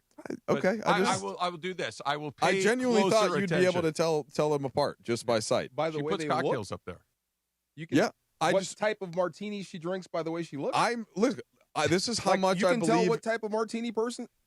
I could tell if it's dirty or not. I could tell the garnish, whether you want that or not. I could tell if it's Just by looking at someone? Oh, sure. No, not at the person, at the drink. Oh, my bad. the drink. I got you. I thought you could name the I can drink. tell Like, if they you drink that. overshook it by the picture. Oh, okay. That's called I got magic. you. Yeah. If we got a little ice chips floating on that, the bartender was not doing a good job. Like there's subtleties I there. see it. Yeah. Yes, sir. If you get a martini with ice chips, you're going to be disappointed. I mean, I was going to say it's Friday at 4:30. I thought maybe you'd have a martini for me waiting in here. Next No, time, I have no game to go to. If this Friday thing becomes a habit, then maybe we'll end the show with some I think martinis. it'll be Thursdays. Yeah, well, then so I'm that's out, I got to get myself home. Yeah. We can't have that during the show, Trudell. We Wink, like wink. our jobs, but Yeah. after. No, and by the way, neither would I. I was just saying so that it would be waiting for me on the way out. We could have like speaking of Mad Men, we could have Yeah. a bar cart somewhere, and then when the Yeah. show is over, we could avail ourselves of the cart. That's In true. my office, I love me a good bar cart. They Okay. went I'm to in. do some Let's work go. at my apartment today, and the guy's like, when I come in here, the first thing I see is your bar. Bar cart's always a winner. So how's the pulse? You did the Laker show last night. Yeah, it's fun. How's the pulse of Laker fans? What kind of feedback are you getting? I mean, I think that all things considered, it was a good season relative to what you would have thought going into it for them to get into the second round of the playoffs. Considering that Luka Doncic missed the playoffs, if you would have said that just before the season, hey, the Lakers are going to lose in round 2, they're going to get swept, and it's going to be by OKC, and if you told me that in the preseason, I would have said. I probably would have been a little surprised, right, just given that Luka Doncic is that good. And I think that they would have at least gotten a couple of games off him. You probably still would have picked OKC, though. But so losing in the second round to OKC. Yeah, but like getting to round 2, especially given what the injuries were, overall, I think it was a successful season. I think that JJ Redick proved that he's a real coach. I do too. I think that's a huge part of this. And I thought he had a great first year as well. And honestly, I liked him before he even was a head coach, just based on listening to him talk, by seeing the kind of command that he has as a personality, the just obsessive nature that he has about the game of basketball. I think those things were all telling to suggest that he could do it well. Now he has done it well, and that's bankable. Like that, it's one thing you don't have to worry about is you're building the puzzle. That's it. I agree with everything you said, especially about the way that it ended was disappointing, but not surprising. Mm-hmm. The fact that they were missing Luka, there's a little bit of an unknown, but I don't think it's a huge unknown. I think that the result would have been the same if the path to it might have been a little bit different. But I think what you said is incredibly important. For the first time in a while, do we have the right coach on the sidelines? It doesn't even come up, and Right. that's reassuring. Because quite frankly, that's been a high turnover job for the last several years. This is the first time in a while where I remember pretty subtle. At the end of year 2, it's not even a conversation. It's like, nope, the star player or star players all seem to connect with him. That's job number 1 in the NBA. Right. He has the respect. He can actually coach them. Mm-hmm. They play hard just about every single night. That's the question I have. Like, how do you guys judge growth in a coach? Like, for me, looking at the NFL, usually it's penalties. Least penalized team, pretty good coach, you're doing your job. About JJ, like, how do you judge his growth from one year to the next? Because I don't think it will be player development. Because I don't think you have that on his resume. Has any player gotten better? Well, they first of all, they haven't really had many young guys outside. Like this year, they had 2 years ago, right? It was Bronny and Dalton Connect. Yeah. This last year, Adu Thero. And I think that Bronny has clearly gotten better. That's true. For the 2 years. Dalton Connect, look, he was 24 when they drafted him, essentially. So there wasn't, I don't think Finished there was product? not necessarily a finished product, but I just don't think quite as much room for growth there in terms of like what you're going to do. But and then, Thero was injured for half of the year, so a little bit hard to judge there. But for the most part, this is a team that where veterans dominated the bulk of the minutes. Just how they're built. But I think you're right to separate those two ideas to an extent, right? Like JJ's job, a head coach is integrated with player development to a degree, and especially in the offseason. During the season, his job is to win games, right? And that's what he did well. Great strategist. If you're looking at, I think for an NBA coach, do they play hard? Yes. Because not every team does every night. And I get there's going to be ebbs and flows. There's going to be better effort and less better effort based on schedule, et cetera, et cetera. But generally speaking, did the Lakers play hard? Absolutely. They went out swinging. They did. Mm-hmm. Can you get creative when creativity is insisted upon?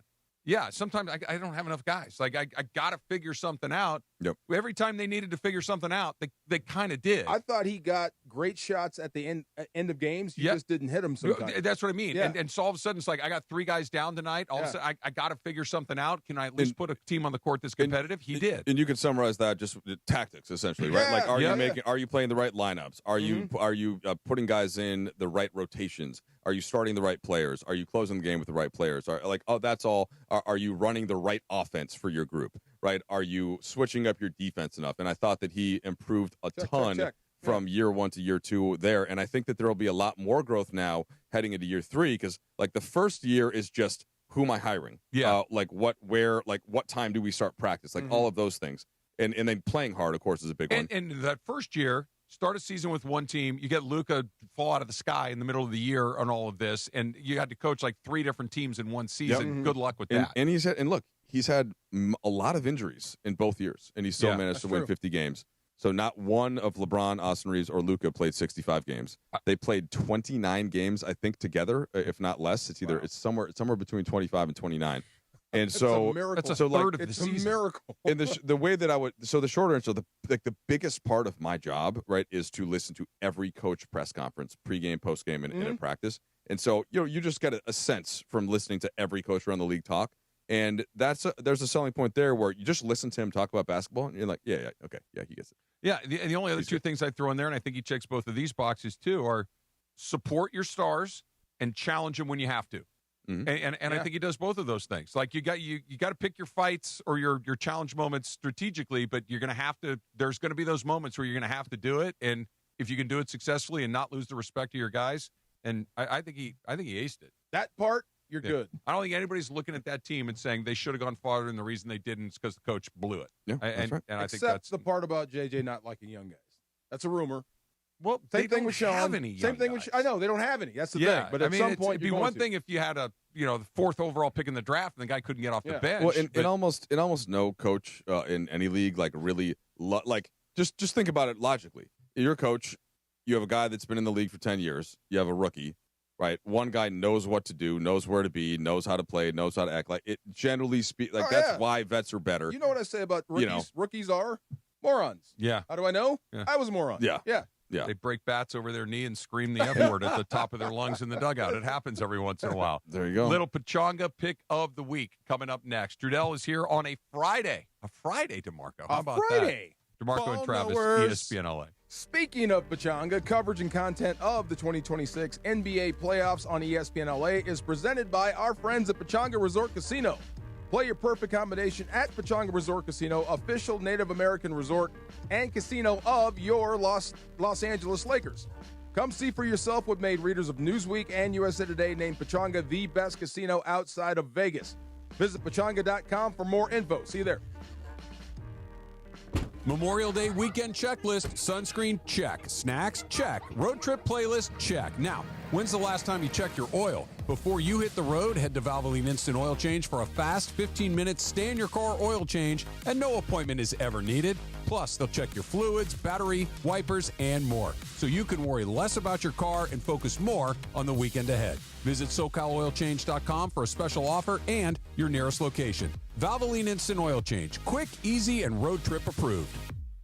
Longer days, warmer nights. It's the perfect time to get together at Lazy Dog Restaurant. Whether you're catching a game or just catching up, there's something for everyone. Handcrafted burgers, fresh salads, and shareable bites and small plates for the table. Pair it with cold draft beer, refreshing cocktails, and don't miss happy hour and late night happy hour throughout the week. Hang out on the patio, bring your crew, and stay a while. Lazy Dog Restaurant, locations across Southern California. LazyDogRestaurants.com.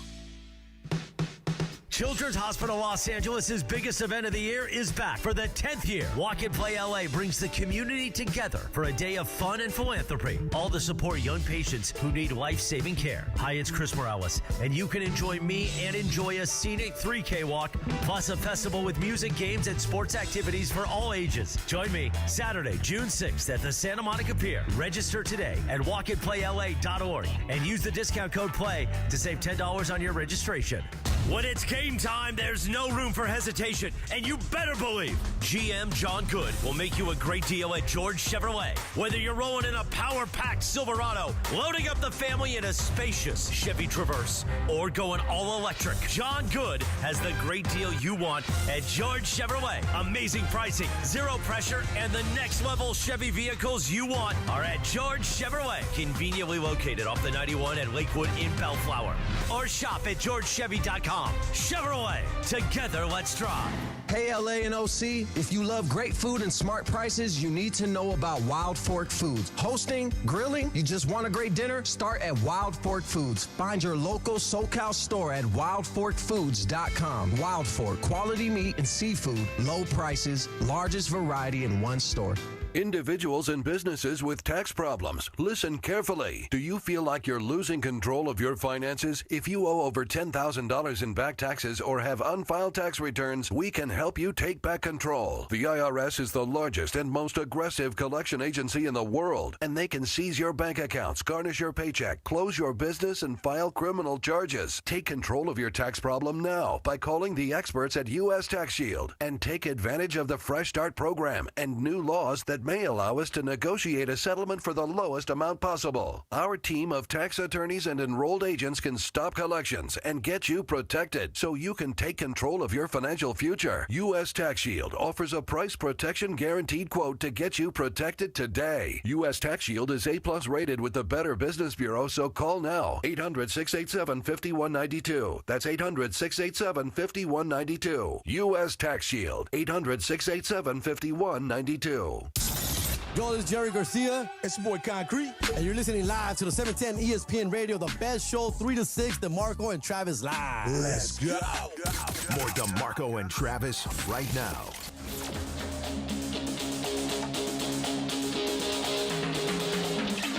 Miami Vice. Yeah. There you go. They're making a new one.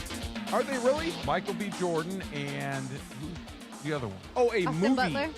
Austin Butler. Yeah. A movie of Miami Vice. I believe so. Not TV show. Yeah. I'm in. Yeah. I like the last one. Jamie Is that Foxx and Colin Foxx Farrell. I like yeah. that one. Yeah. Yeah, that was awesome. Yeah, I like to see As long as we Miami keep Vice. setting it in the 80s, that's all I want. I just want to relive the 80s Miami vibe. Are they all going over back again. to the 80s for this one? I believe oh, they that'll are. be cool. Yeah. That'll be nostalgia. I believe yeah. they are. I wanted a Ferrari, a white Ferrari, so bad. Testarossa, baby. There you go. Yeah. Absolutely. Yeah. Philip Michael Thomas. What do you got for us? Oh, well, big fight this week. This is going to be awesome. Not like last week. This is kind of a freak show because it's Jake Paul's MVP. It's his promotion, but he's got a banger here. It's Ronda Rousey versus Gina Carano. That's this Saturday, and it's in Inglewood at the Intuit Dome. Okay. This is going to be massive. So this is a fight that's probably 15 years too late. Yeah. Gina Carano was the first female MMA star in Strikeforce. Strikeforce folded, and then Ronda Rousey, the UFC, Dana White said, oh, you can have women fight. Ronda Rousey becomes the biggest star in the sport. And it's like Layla Ali versus whoever. We want to see the best fight the best. So Gina Carano and Ronda Rousey will fight this Saturday at the Intuit Dome. And it's also stacked. Ngannou's going to fight, and Nate Diaz is also going to fight Mike Perry. So it's a stacked undercard. It's got a great headliner. It's going to be a fun fight. This is one, like you said, this is a fight that I will watch. Yeah, it's going to be on Netflix. Like, it's funny. When I first got hired here at 710, Ronda Rousey was at the peak of her fame, popularity, whatever you want to call it. And I'd been here maybe less than a year when she got knocked out by Holly Holm. And then it was like, that was just kind of it. She kind of fell off the face of the earth. And when I saw that she was going to fight Gina, I'm like, it felt like we'd flash back to 2014 all over again. She got KO'd, then came back and fought one more time and fought Amanda Nunes. Yeah. That one, she had no business being in the octagon with her. Not even close. Yeah. And it was so bad, they didn't even mention Amanda Nunes in the whole buildup, and Yeah. she took it out on Ronda Rousey. Ended her career. So now she is back in the octagon. I bet this ends by armbar. Ronda Rousey wins. But she remember she went to the WWE for a little bit after. Yeah. I'm trying to forget it. Yeah. But Gina Carano, big story. She lost 100 pounds for this. Yeah. Look, I'll be perfectly honest. Down to 141, which means she was 240 at one point. The only recollection I have of Gina Carano is literally from 14 years ago when she was on American Gladiators. That's the only thing I ever saw her on, when she was one of the celebrities. American Gladiators, when I was a kid, was the blank. The original American the Gladiators. OG American Gladiator, it was man. must-see It was TV. so good. And then they tried to reboot it, and it was wasn't cartoonish. the same. Yeah, it wasn't the it was same. more cartoonish. They passed that point where it was fun cartoonish to this is just goofy. It's ridiculous. But Carano was doing acting. Was she? She was in a couple of Marvel movies, and she was in Fast The and Furious Mandalorian or something like that. Oh, okay. And then there was some political thing she got into and gone. So she I think weighed they in. fired her. Yeah. She weighed in at 141. And she said she 141. lost 100 pounds. 100 pounds. She And does how- not look like How she long of a was. time did it take her to drop 100 pounds? 18 months. Okay. That's what I mean. This when you see boxers do this, Yeah. it usually doesn't end very good. No. Yeah, I mean that's too much weight to drop. You know, you're not really training; you're just losing weight. Yeah. So we'll see. Are you a combat sports guy? Not really, honestly. So I don't even really like watching men get hit and beat to smithereens. But there's something like I have one of my first memories when I was a kid.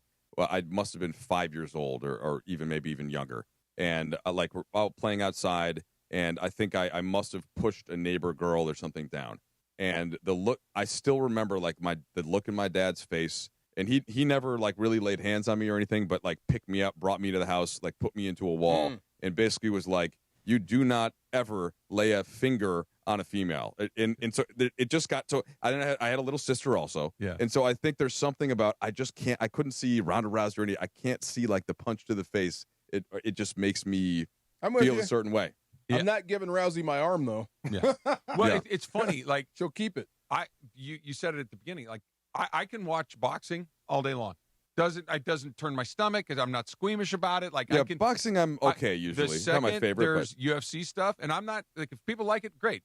But I have a really hard time with the violence of the UFC. It can be brutal. Yeah. It can be beautiful too, but Yeah. it can be brutal. Pchanga Resort Casino Stay and Play Package, deluxe room for one night plus $100 resort and dining credit. Pchanga Resort Casino is giving away a brand new house. Home Sweet Win is back. Use your Pchanga Rewards card to earn entries. Visit Pchanga.com for complete details. All right, we got a little tip or no tip coming up next. I'll Laura's go going to tip lead on us that. through that. Trudell's already in for tip. I'll take Will Chamberlain. We'll get it started when we come back. DeMarco and Travis, ESPN LA.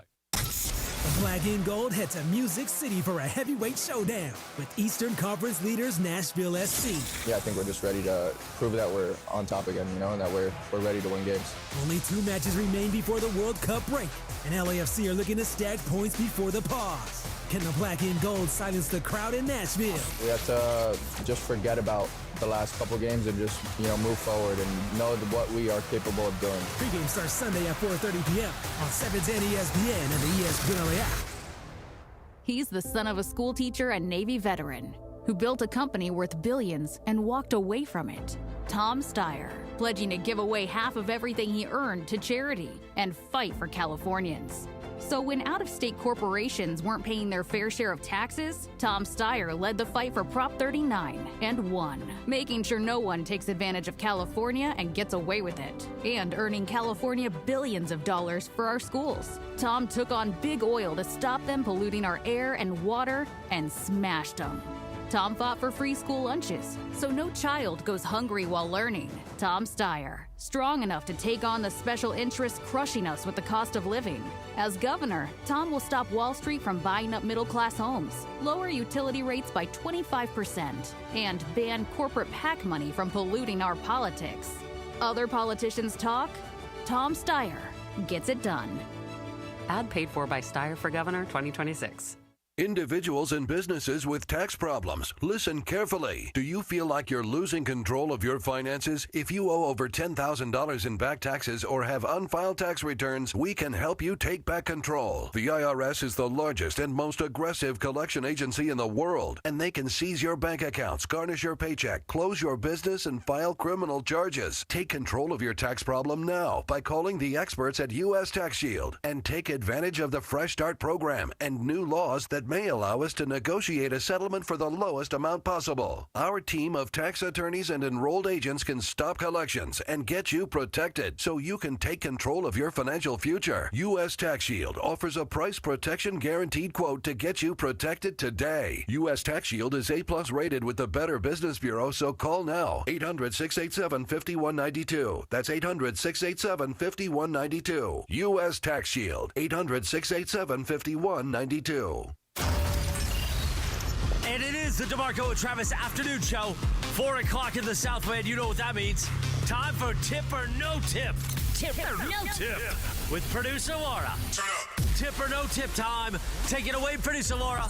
All right, guys. Before I get into Tip or No Tip, it says Blake Snell has landed on the injured list with loose bodies in his elbow. Oh, boy. The Dodgers are still trying to determine a course of action, though these injuries, like with Edwin Diaz, typically require surgery. At this point, at least, the expectation is that Blake Snell will return before season's end.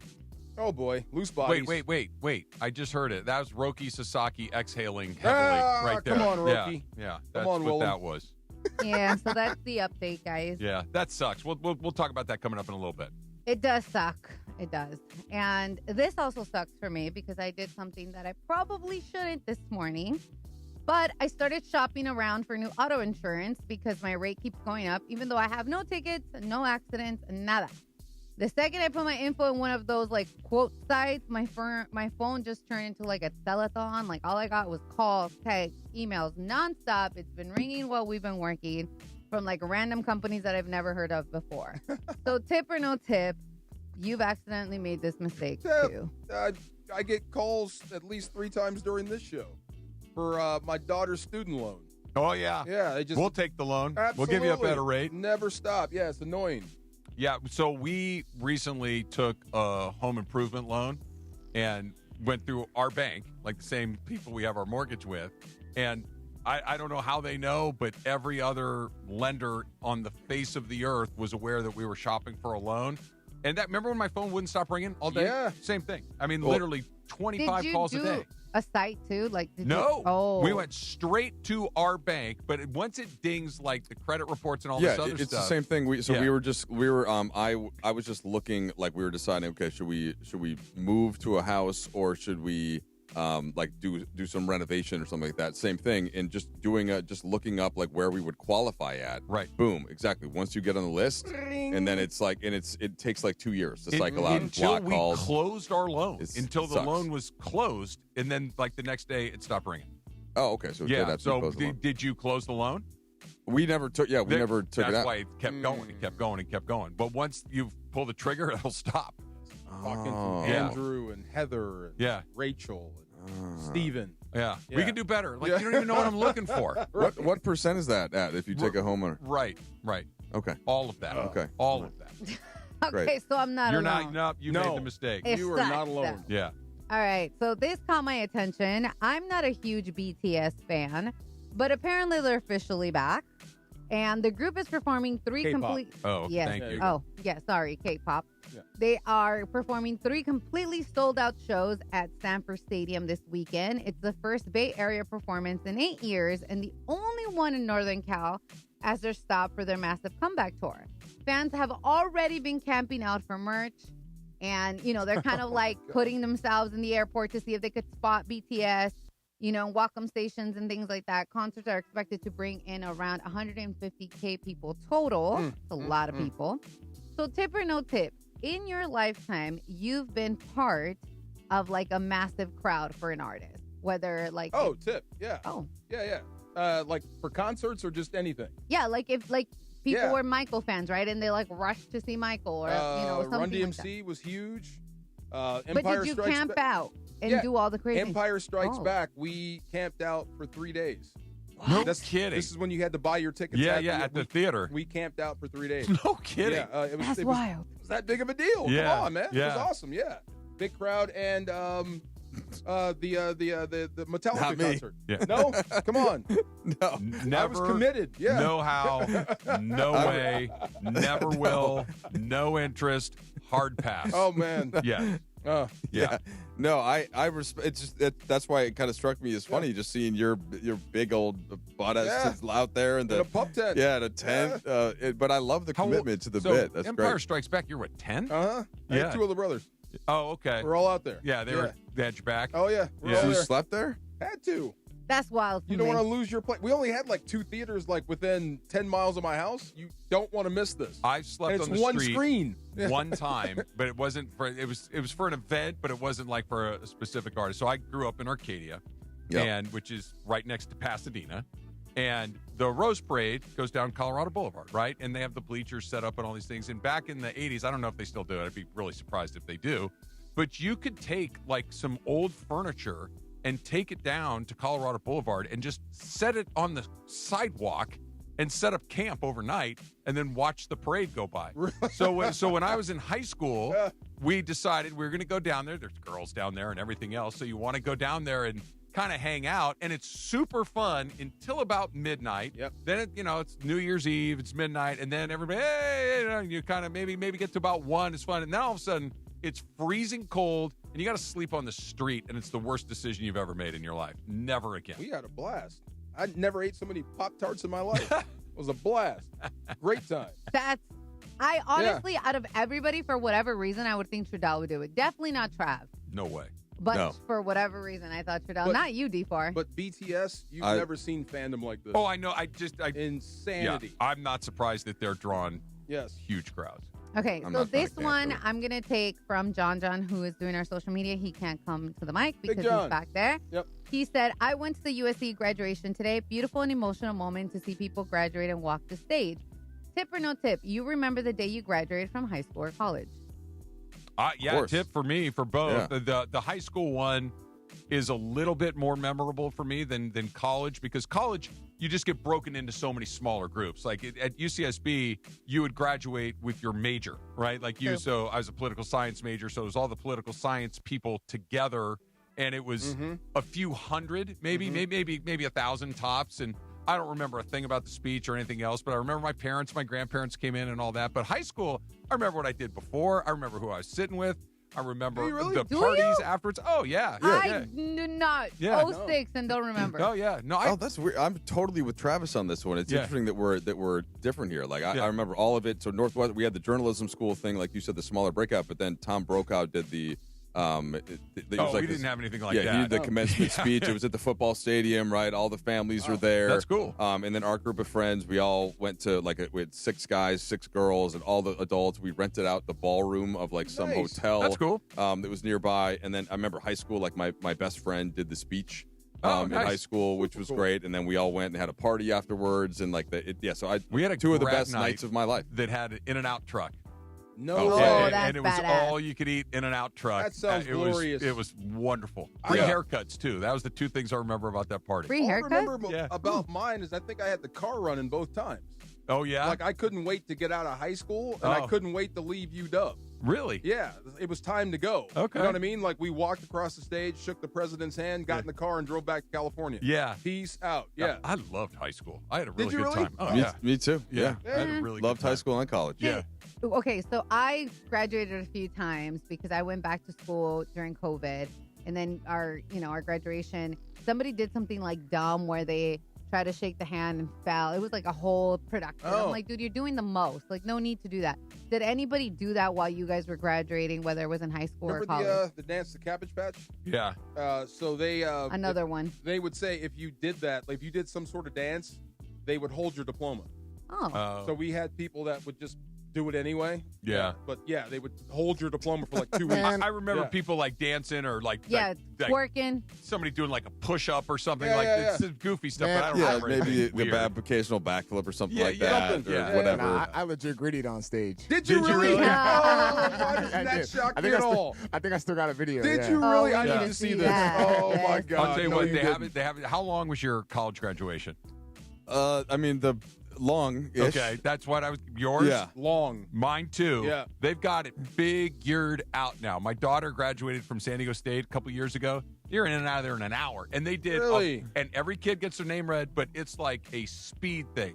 Oh, The wow. commencement address, maybe 12, 15 minutes. There's one other speaker, maybe about the same length, and then just this absolute rush of names. And San Diego State, I forget the name of the arena, Viejas, where they play basketball. They put it on 2x speed. It basically, Yeah, but they enough do. kids to 2X. cover the entire floor of the arena, and they got through everybody. It's wow. the best thing ever. Cal Poly Pomona, when I graduated 4 years ago now, 2022, for my bachelor's degree, like, they were like, boom, boom, boom, that they were getting our names wrong because they were so quick that we were, our name didn't match when we were walking up because it was so fast. Yeah. But they also stacked the graduation. So it's like, what at like 11 a.m. it was one. It's like, all right, we got like a few out, like maybe an hour and a half to circle out and get the other one. I'm like, there's not enough time. What do they do with the big schools? Because like University of Minnesota has 66,000 kids or something like that. You just say, hey, like here goes the class of 2022. Have a nice day. Yeah. Oregon State's for my daughter took 4 hours.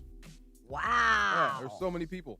Man. Yeah, it was a long day. That is 2 hours and 50 minutes too long. Way too long. That's way too long. Yeah. And last name with an F. So we were there like watching other people. You can't leave. I'm willing to take the wrath of a stranger's glare every once in a while, but I'm not the guy that's going to bounce after my kid's name is said. I feel like I wanted to. I want to every single time.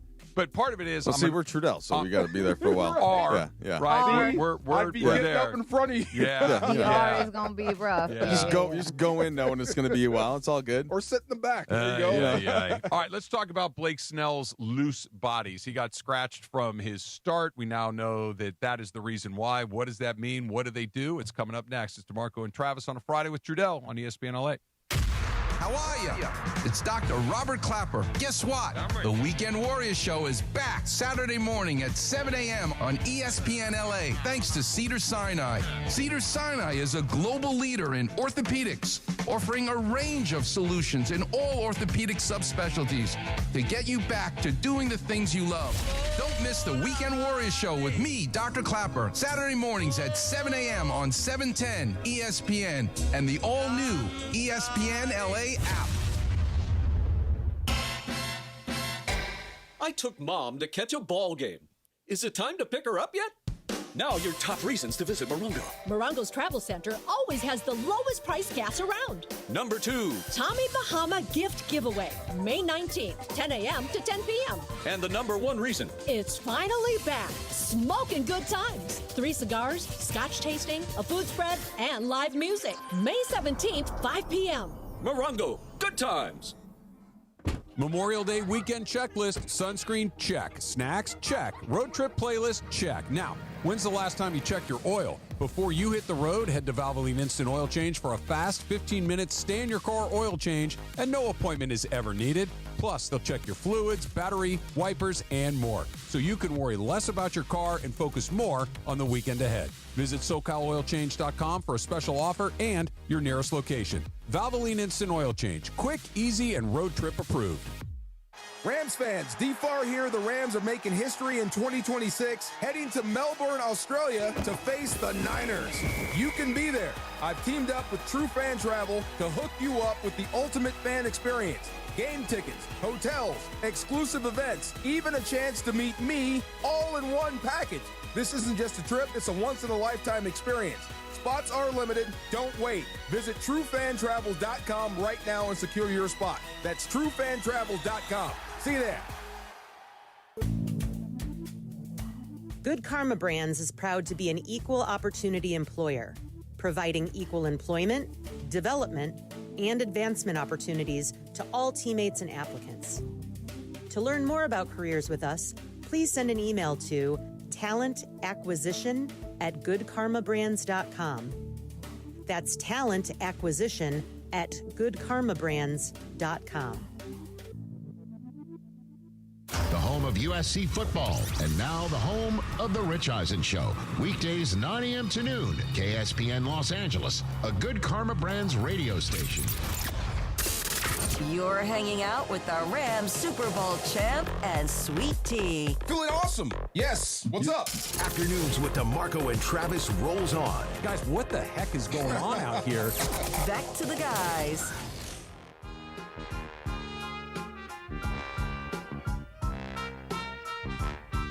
I know this one. I do not. Yeah, you do. It sounds familiar, but I can't. Is it Super old. It is. It's not Barney Miller. No, it's not. What is it? It's Matlock. Matlock. I would have never got that. It sounds familiar, but I would have never pulled it. It's the one you heard right before you changed the channel. Perfect. There you go. This came on after your favorite show. Yeah. You heard it. Click. Time to go to something else. Yep. And that's when you knew what was coming on every night. There you go. It's like me with Law and Order. No. Okay, Trudell. Mm-hmm. He's never seen a Law and Order episode. Not one. He has. Well, that's impossible. That's impossible. I happen to know the foremost Law and Order expert in the world, and he is a Lakers legend. Who? Stu Lance. Is he really? Stu Lance has watched. I mean that.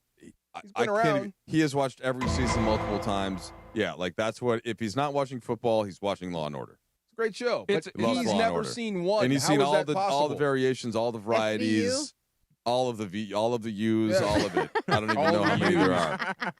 There's several. Yeah. SVU, there's Law and Order, Criminal there's Criminal Intent, and then Criminal there's He's- Organized crime. Organized crime. Well familiar with all of them. What's the best one? SVU? People say? SVU. SVU or the OG one. Like What the- is that? Law and Order is never bad. SVU is what? Is that SVU. Special Victims Yeah. Unit? the SVU. So, okay, if we're going to do this, Benson was there the the other reason SVU is even in the conversation with I still prefer the OG one. Okay. But the reason SVU is close is because Mariska Hargitay has been in SVU the entire time, and Yes. she's awesome. She's beautiful. She's a good actor. She's kind of a badass. Like the whole thing is, it's good watch, but great show. But the Okay, so the she original kind of one's carries great. it. Oh, she's the yeah. show. Okay. If And she, every if now she and was then. off the show gone. Yeah. Oh, okay. Yeah, I'm in she's- it for Ice-T, though. That's me. That's my guy. Yeah, but he Sprinkles wasn't in now. the whole. He's in most of them. Most of them. But yeah, But Richard she's the Belzer star. was in it at the beginning. Buddy is I don't know Yeah. what, too. Yeah. Yes, Munch. Munch, exactly Yes. right. All right, let's talk about the Dodgers and some bad news for Blake Snell. He was scheduled to pitch against the Angels tonight. They scratched him about maybe 1, 2 o'clock this afternoon. And now Laura just told us that it's being reported that he has loose bodies in his elbow. That's the same thing that took Edwin Diaz out of the bullpen for the last month or so. Cartilage Probably shavings. will keep Yeah. him out for at least a couple more months. Edwin Diaz popped up in the news for other reasons today. We'll talk. We can get to that later. Tarek Skubal is down as well Loose with bodies. loose bodies. And this is not nothing. This is a real thing. And they're saying he might be able to come back. This usually requires some surgery. We'll see whether or not he has to do it. But look, Blake Snell is an important part of this team. You can survive it, but this is not just one of those. We got plenty. Like Blake Snell is a 2-time Cy Young Award winner and was essential to you winning the World Series a year ago. I'm assuming like loose bodies and the surgery for that is just like the old clean out. You just got some cartilage hanging around. It's not bad. It doesn't mean you're injured. But if those pieces, If they're going to cut you open, it's something. if those loose bodies get caught in the joint, it could make the joint freeze up and stiffen up. So you just want to go and clean it out, but it requires some healing time. But this is the best of all possible worlds. If it's just loose bodies, that means they're just going in and cleaning the thing out. There's nothing to repair or nothing torn. Fair, but here's the rub. He's going to be down for a period of time, and let's just we'll split the difference. They say 2 to 3 months. Let's say it's 2.5. Well, okay, and just stipulating also though that like when it's the elbow, it's totally different. And then when you get in there, okay, What else is like, going it on? could be and all of a sudden the season's over. Let's assume best case scenario, but that he misses 2.5-ish months. Yeah. But everything else in there looks pretty good. They clean him out. They put him back together. Well, you're not going to throw a baseball for a while, and now you got to ramp him back up again. That's true. Now you got to, and by the way, when he came back in, and maybe he was dealing with some elbow stuff when he got absolutely clobbered by the Braves the other day. It could have been just his first time back. It could have been that he wasn't feeling well. It could have just been a bad day, whatever. But to ramp back up to get ready to go again, now all of a sudden you're towards the back end of the season. And I think in late July, right? Into August? I think August is probably a more realistic date, and they're not going to push it. They're not going to try to rush him back. But this is the first injury that they've had, I think, that makes you go, okay. Like that's bad That's news. significant. That's bad. Like even the Diaz thing was early enough in the season and was in a position that I know that everybody was thrilled to get him. And I'm not saying it's nothing directly related to Diaz. I assume Tanner Scott would be a good pitcher this year. He has been. Like the bullpens are weird. They're good one year. They're bad the next year. Like they were going to figure that out with Diaz or not. I still think they'll figure it out with Diaz or not. But you can't lose Cy Young arms out of your rotation and just keep going like nothing happened. All right. I have somebody that knows specifically things about MLB baseball injuries. All right. So the main thing, just saw Scooble go out. They think he'll be back before the end of the season, 8 to 12 weeks. It's typically a 4-week ramp up after a 4-week recovery. Okay. Right. And that's if they're just going in and cleaning up loose bodies. If you go in there, it's a little more complicated. There are more loose bodies, then you could be looking at a 6 weeks before, 6 weeks after. And so do the math, right? And 12 weeks is 3 months. All of a sudden you're looking towards September. It's the middle of August. Yeah, September 1 return if it's kind of the worst side of it. And then it's the ramp up for the players, for the playoffs, I should say. And we just saw this, let's see, who was it 2 years ago that had the ramp up right for the Dodgers that was out for like most of the season and then came back? Bueller. Exactly. Yeah, Bueller. Bueller. Yeah. Yep. Yeah. And so kind of similar to that. And he pitched pretty good. he was kind of all over the map. Now I almost said something. He was prepared when he needed to be. I got you. He showed up big at the big moment. He sure did. But he was kind of all over the map too. Best case is there's 1 to 2 loose bodies, right? It's the 4 weeks recovery and then the 4 weeks build up. The worst case is that there's more and it's 6 weeks post surgery to recover. And then the 6 weeks innings build out. I guess if there's a silver lining to this, it's that the Dodgers have manipulated their roster to a point where they basically have like a backup unit in AAA at all times that can kind of come in and take over when needed. Like Kyle Hurt has been really good for the Dodgers this year coming out of the bullpen. Like I think he had one little bumpy outing, but other than that, he's been really good. He's a starting pitcher. River Ryan hasn't pitched for the Dodgers this year. He's a starting pitcher. You look at some other guys down. A lot of arms, man. They're loaded, and so they're already kind of have a logjam right now. But Glasnow is down. Snell is down. One more guy goes down, and now all of a sudden you're really, instead of being kind of found money with Robleski, found money with Sheehan, found money with a guy like Kyle Hurt. Now it's like, now I need these guys to step up. It also feels a little different just from last year based off Otani, who is like now the best pitcher in baseball. Might be. Whereas last year was still kind of the ramp up and, okay, is he going to get game 3? It just didn't feel the same, right? Where you're running Snell or Yamamoto out and then, okay, here's Otani, but it seemed a little bit more like it was his bat that was leading. And then the arm was there to supplement, and now it seems like the arm is there leading, and almost like the bat is supplementing. So I'm glad you brought up Shohei. I think so. They play the Angels tonight, which, by the way, was their nemesis last season. The Dodgers were 0-6 against the Angels last year. Couldn't beat the Angels. Go figure. And the Angels were legitimately lousy. You know what it reminded me of, though? Like just the Lakers and Clippers, where the Clippers view it as like there's nothing that they care about more than beating the Lakers in the regular season. The Lakers they're like, every team hates us. We can't be bothered against you. You're like, we'll never actually face you in a situation that matters. Go away, essentially. And then the Dodgers go on to just win the World Series, and they just couldn't be bothered to play against the Angels. That was their World Series. They went 6-0 again, but it was just and that's it. Like they're just they're locked in, and the Dodgers are kind of like that's another game. They will take it for sure. So they play their first of, I believe, 6 more this year. Otani's going to be back in the lineup tonight. I'm assuming he will DH. I'm assuming he will lead off. Let's say he's out. He's Shohei Otani tonight. Like he's back. Like now. The last time we saw him 2 games ago, he hit a home run. He hit another ball real hard. So there's some data that would tell you he's kind of starting to come out of this slump that he's been in. But let's say tonight he hits the ball on the button 2 or 3 times. Okay. I don't think we'll be shocked. Okay. Nor would I. Where are you going? Yeah. He had an off day yesterday. After the day after he pitched. If he comes out and looks like Otani, do you try to find a way to get him, as weird as it sounds, out of the lineup more often as opposed to into the lineup more often? Never. Never? Negative. No. I will. There's nothing that you could tell me. I'm going to need like a lot of seasons of evidence to go against the current way that I'm thinking about him. Is in I trust that the next day will always be the best day he breaks out. Yeah, that like he's not a slump. Older, like man. No, I'm not in that headspace yet. Gonna break him. Okay, I need a lot more evidence than he has a couple days here and there where he doesn't hit, or his home run total isn't as high. It's been about a month. Now, look, Trudell, he's heard me say this.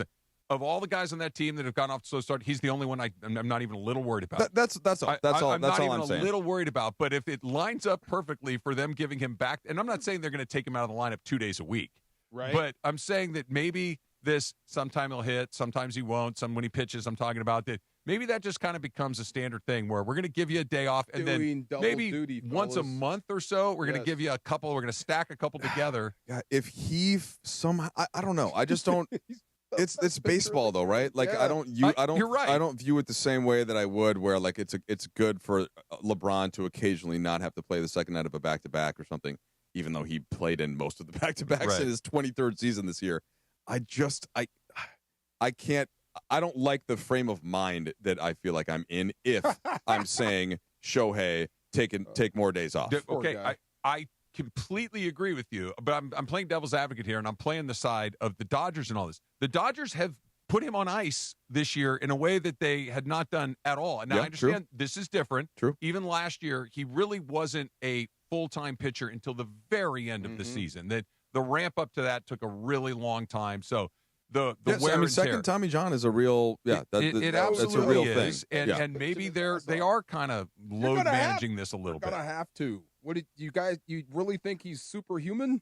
Well, just doing double. I mean, the he only distinction appears to be. He's human. But he's that's gonna need some days off. That's the distinction, though, that we're making. So the reason for the kid gloves with him coming back as a pitcher is because of all of the data is overwhelming that after your second Tommy John surgery, like you really have to treat that thing a little differently. But in terms of the hitting, that's just more of like, is it better for him if his mentally he has a little like that? I don't buy as much. A mental break. That I don't buy as much. Well, the mental break I think is as much of it as a physical one, because not only is he the best player on the planet, but he's expected to do the most every single, and he's expected to be supernatural on a regular basis. And I'm sure he's comfortable with it. I'm sure he's lived with that his entire life. But I'm also pretty sure at some point it's like, dude, can I just have a minute? Remember, he doesn't look like that. He looks like he's got doesn't have a care in the world. The Sopranos. Gandolfini was in every scene. Yeah. Every scene. That's going to wear you out. Give the guy a break a little bit. Just a tiny bit. You said something that I don't like because it's exactly right. The list of guys that have had 2 Tommy John surgeries and have gone on to pitch really well is basically 0 names long. Not great. It's basically 0 names long. Like what he is doing right now is more or less. It's been a month and a half. Okay. You know what I mean? Like, and other guys have come back and pitched. Like Nathan Eovaldi is probably the guy that has been most successful after his second one. Nathan Eovaldi's a good pitcher. Mm-hmm. He's been a very good pitcher at times in his career, but the guys that have been able to do this and come back and do what he's doing, it's 0 people long. You also typically lose velocity, which he also hasn't. No. And so this is when I start to think about the LeBron James and like he really is in that class, right? And this shouldn't be controversial to say this, but of the absolute elite athletes in the world, right? It's LeBron, it's Otani, it's maybe Cristiano Ronaldo, and that might be it. Yeah. Right? I don't know. Is there an NFL player that you can think of just from like the body recovers in a different way, the career lasted longer, not necessarily a quarterback, right? Like the craziest thing I ever saw as far as a guy coming back from like catastrophic injury was Adrian Peterson coming back from the blown ACL. From the ACL, in like 9 months. And was better. Yeah. When he touched the field. That's probably the name, right? Yeah. And just the way since he was, since he got into a football field when he was 3, it was like, oh yeah, that kid. He's going, and then he's 5, and then he's 7, and so all the way through his body's just built a little different. So Otani is like that. And so therefore, if there was going to be a pitcher or a player that came back from the Tommy John the second time, it's him. He's the one. I can't wait for it to unlock itself. When it might happen tonight, it might happen a month from now. I don't know, but I'm virtually certain it's going to happen because I think he's got 7 homers right now. Maybe it's 8, but it's still in single digits. I think it's 8. And he's going to finish with 30-some, which means he's going to have to hit a ton of home runs between now and the end of the season, and it's coming. And when it happens, that's when we went to the game the other night watching Otani pitch, he's just blowing guys away. Like, it was just, you're out. Go sit down for 5 minutes while they hit. Come back out. You're out. And we've already gotten to the point, much like when he was offensively off the charts, it's like, oh, you hit 2 more home runs tonight. Yeah, good game. Like, no, that's not normal. You're not supposed to hit 2 home runs in a game. That doesn't happen very often. He's doing it every other week. Let me ask you this, because I had a buddy who went, and he was he's a pro hockey player, but somebody that, like, just knows sports. And so I was like, just what is he? I haven't seen him pitch in person. Yeah. Obviously I've seen him on TV several times. It's different in person. So I'm like, Sure. what's it like? What's it like? Just lock in on him. And his report back was basically, he never once throughout the whole game kind of gave a hitter something that they wanted. No. He said he was in entire command of every pitch. And is that how you viewed it as well? Like, it just was something that kind of blew his mind in the way that the control that he had was complete. I understand that the San Francisco Giants are not a World Series contender this year, but they're all major league players, right? And Otani was in complete control. There was never a moment you're like, okay, he's in a little bit of hot water here. Like, they got a hit here and there, but not many balls were hit hard. But the thing that always strikes me about when he pitches is it feels like his default setting is at about 90%. Like, I'm going to sit at about 90% of my maximum effort, and when I need to take that final 10% or somewhere in between, he can go to it like that. And when he needs it, how often would you say that he went to the 4 or 5 times the whole night? Wow. And otherwise, I'm just kind of sitting here, and so is it cruising? Is it 2-3 miles an hour on the fastball, or is it? It's the velocity. You can see it all of a sudden because he kind of sits 96, 97, and all of a sudden you look up, it's 101. Yeah, and that's a lot different. Yeah, but it's the bite on some of his sweeper in particular, the splitter, but more than anything else, it's the location.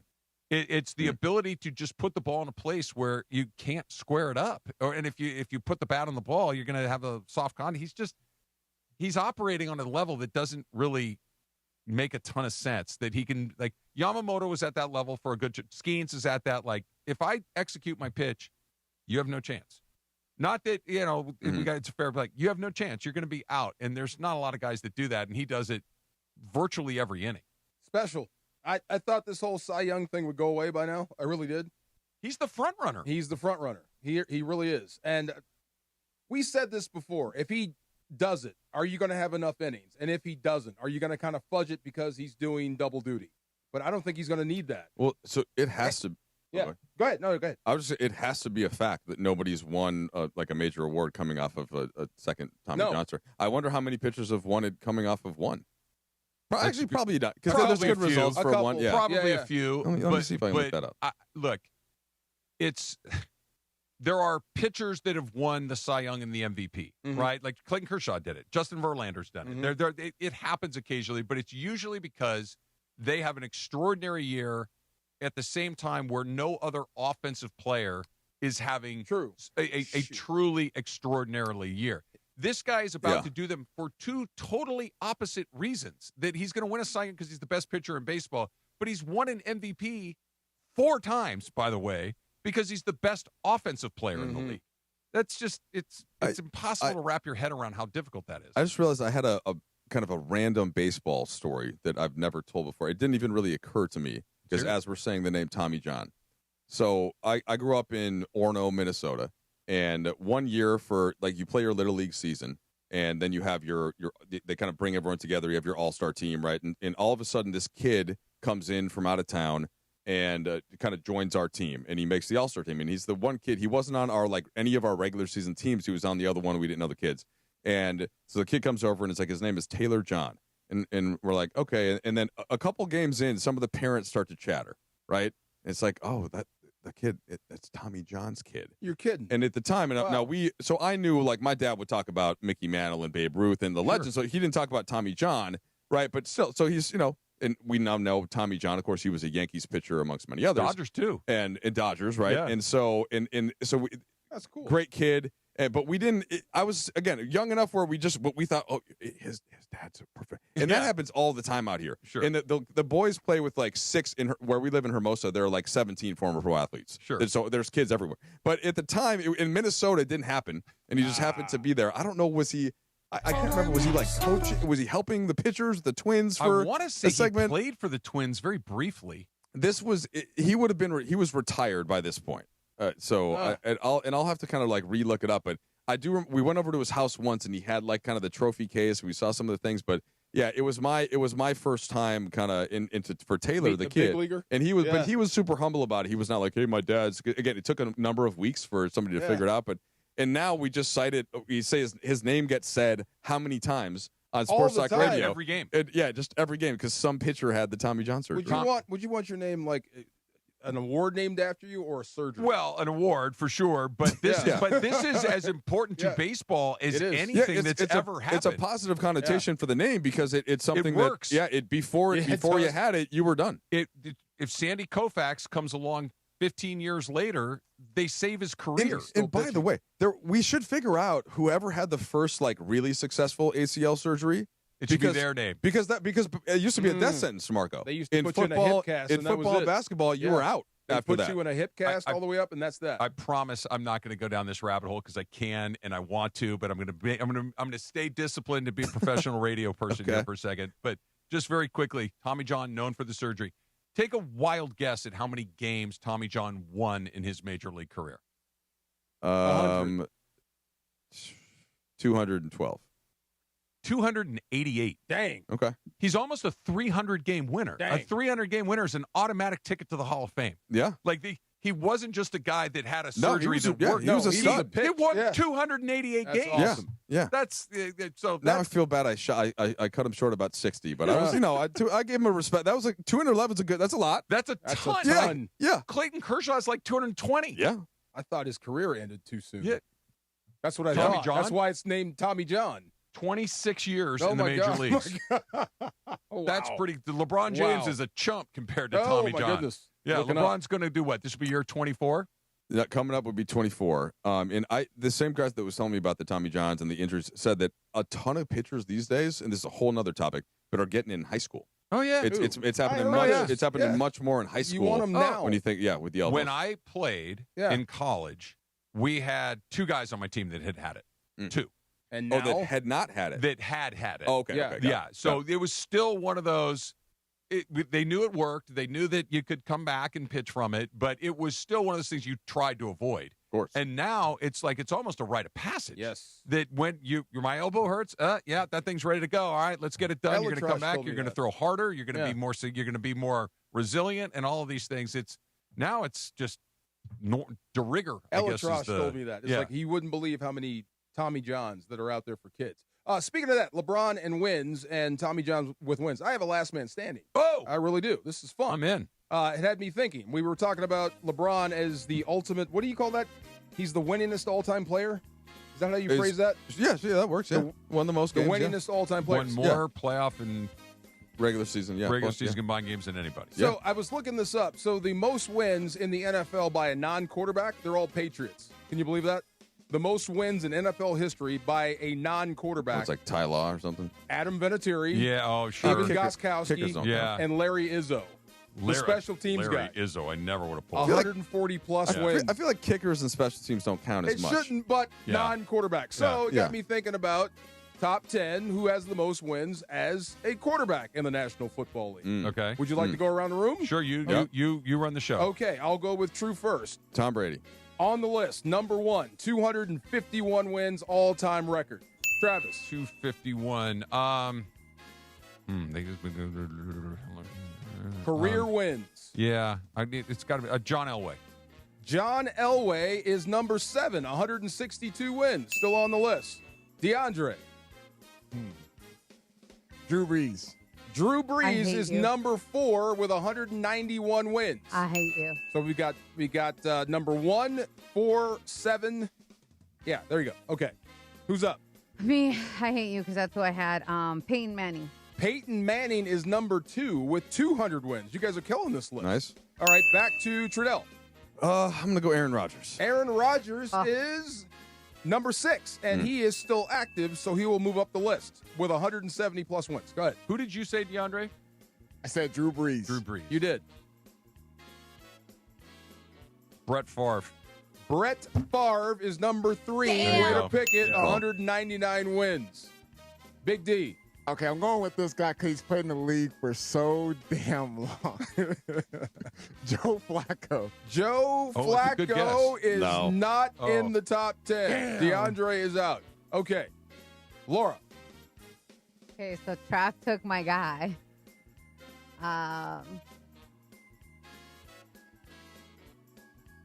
5, 4, 3. Dan Marino.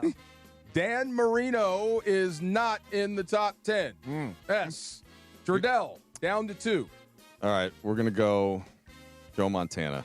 Joe Montana is not in I was a little worried about it because he didn't play as long as something. But he won like 15 games every damn I got a year. guess. Wait, Damn. so Travis wins. What was going to be your answer? My next answer. Yeah. Well, he has to answer it to win. No, you already won. You're out. I'm the last man standing. No, but doesn't it matter who starts? No, last Dan man standing. Marino's not in. Dan Marino Okay, is not can you on the read me list. the My list? next That's a guess. major Hold on, I gotta benefit to guess. whoever goes last then. All right, But I whatever. didn't go last. I went second. Fair enough. Who was going to be your pick? Roethlisberger. Knew it. Ben Roethlisberger is number 5. There you go. All right, so he earned it. 187 He earned it. wins. Is that your guess? I was going to go Roethlisberger. Okay. I have one other one that was on there, but Roethlisberger was going to be my next stop. Aikman? Aikman is not on the list. Okay. Phillip Rivers is. Oh, that's a good one. Number 8 with 148 wins. He lost the game he came back and did this year, right? I think he lost them all. He lost them all. Yeah, Played how pretty many did good, he though. play in? 3. Oh, Yeah. he played in 3? Okay. Yeah. Okay. I Yeah. thought it was 2. But yeah. Is Mahomes on the list? Mahomes is not Not on the list yet. yet. No, I not didn't think yet. he played Will be. long Yeah. enough. The other Aaron- one I thought about Wait, give us too, a- for half a second was Stafford, but the Lions were lousy. Yep. Yeah. So the other 2 that you didn't get, you want to guess? Go ahead. Give me a Older region. guys. Older think guys. older. Think older. Think 70s. Bradshaw. Terry Terry Bradshaw Bradshaw. is number Yeah. 9 Fran with 147. Nope. Okay. Think Star in the Helmet. 70s. Staubach. Johnny Roger Roger Staubach Staubach. is number 10, 145 wins. Great game. Nice. Tom Brady, I all-time got leader, you. 251 wins. That's I know where amazing. you're going. I know where you're Mark going. it down. Okay. Where was let's Montana? get Where's steady. Montana, by the way? Let me. I only he- have the top 10. Let me look it up. Oh, okay. Okay, so while he does that, DeMarco, you are only up by 1. Travis now has 7. DeAndre has 4. I have 3. Greg and Morales still have 1. And Trudell, now that you will be joining us once a week, hopefully, if we have more, you By get the on board. way, feel free to bring your own. Yes. There you go. can be Yeah. you can be the Bob Barker for the day if you'd like to. I'm very happy to write out games. Okay. Yeah. Nice. Whenever you need a little relief pitcher. You come in with the last man standing. Now, the floor is yours. Now I will say they will be topics that I like, such as sugar, soccer. Okay, but they things gotta like make hip I hop. got a chance on the sugar game. I Yeah. got no shot. Pele. That's Like- I'm done. Well, Messi. Yeah, Pele and Sure, I'll try to balance it. So we'll do hip hop one week, and then we'll Okay, do there like you go. alcohol one week. Oh, You know, okay. just- There you go. They can't be a subjective, home game for Travis, okay? a home game There for we go. Can't be DeAndre. subjective, though, Trudell. It can't be like Trudell's Yeah, top I 10 might or have whatever. Larry You know? Janice on the Laura, hip-hop what's your day. your topic of expertise? Bad Bunny. No. I mean, it can be, but hip-hop, like, I'm pretty good across I think the you board. won. Actually, I think you won a hit. I did a hip hop game on I did Mason win. Ireland, and I think you crushed them. I did crush it. Which I mean, frankly, crushing that them. makes sense, actually. Who between the three of you? Oh, no, you'd be in it too. A hip hop game. You would you Yeah, win in I'm this good. room? Would you win? Depends. In this, I mean, I'm obviously DFL. I would feel He'd be in the game. Oh, yeah, we are. I think we're He'd be all in in the a game. similar. Yeah, I I think think we're we in this- have. That's the one we got. We had beef with DeAndre because he played some Biggie, and Oh, yeah, he was like, he's- "I don't think they're going to know the song." I didn't say no to song. stop. I did not say no to song. Yeah, I did not say no to kinda song. did. I did not say- First I of all, said- I Biggie didn't didn't even have that many songs, which is why when you do the debate, You know, all right? It's like look, if per capita percentage, his Yeah. field goal percentage might be the highest, But again, I get he died So young, career, but a short catalog. With Drake's 3 new albums, does that lower his batting average of look hits? at Trav knowing I some mean, game. Okay. Drake is What's very the name prolific. of the album? What's for the name sure. of the album, Trav? Thank you, Jonathan. Iceman. There you go. Yeah, Who's I the actually dude? did know Yeah. that DeAndre told me the name of That's the right. album earlier Yeah. today. We did talk about it. Yeah. I brought it up for Who were we Tip or talking No Tip. about? Drake. That was Young Boy NBA. Me, young boy. Young NBA Young Boy puts out an album a Black month. Rock. Black Rock. Well, what's funny was a lot of the debate, right? When I was growing, it was like Tupac versus Biggie, obviously, especially once they got into the beef, and there was an argument for both sides. But then Tupac kept dropping albums after he died.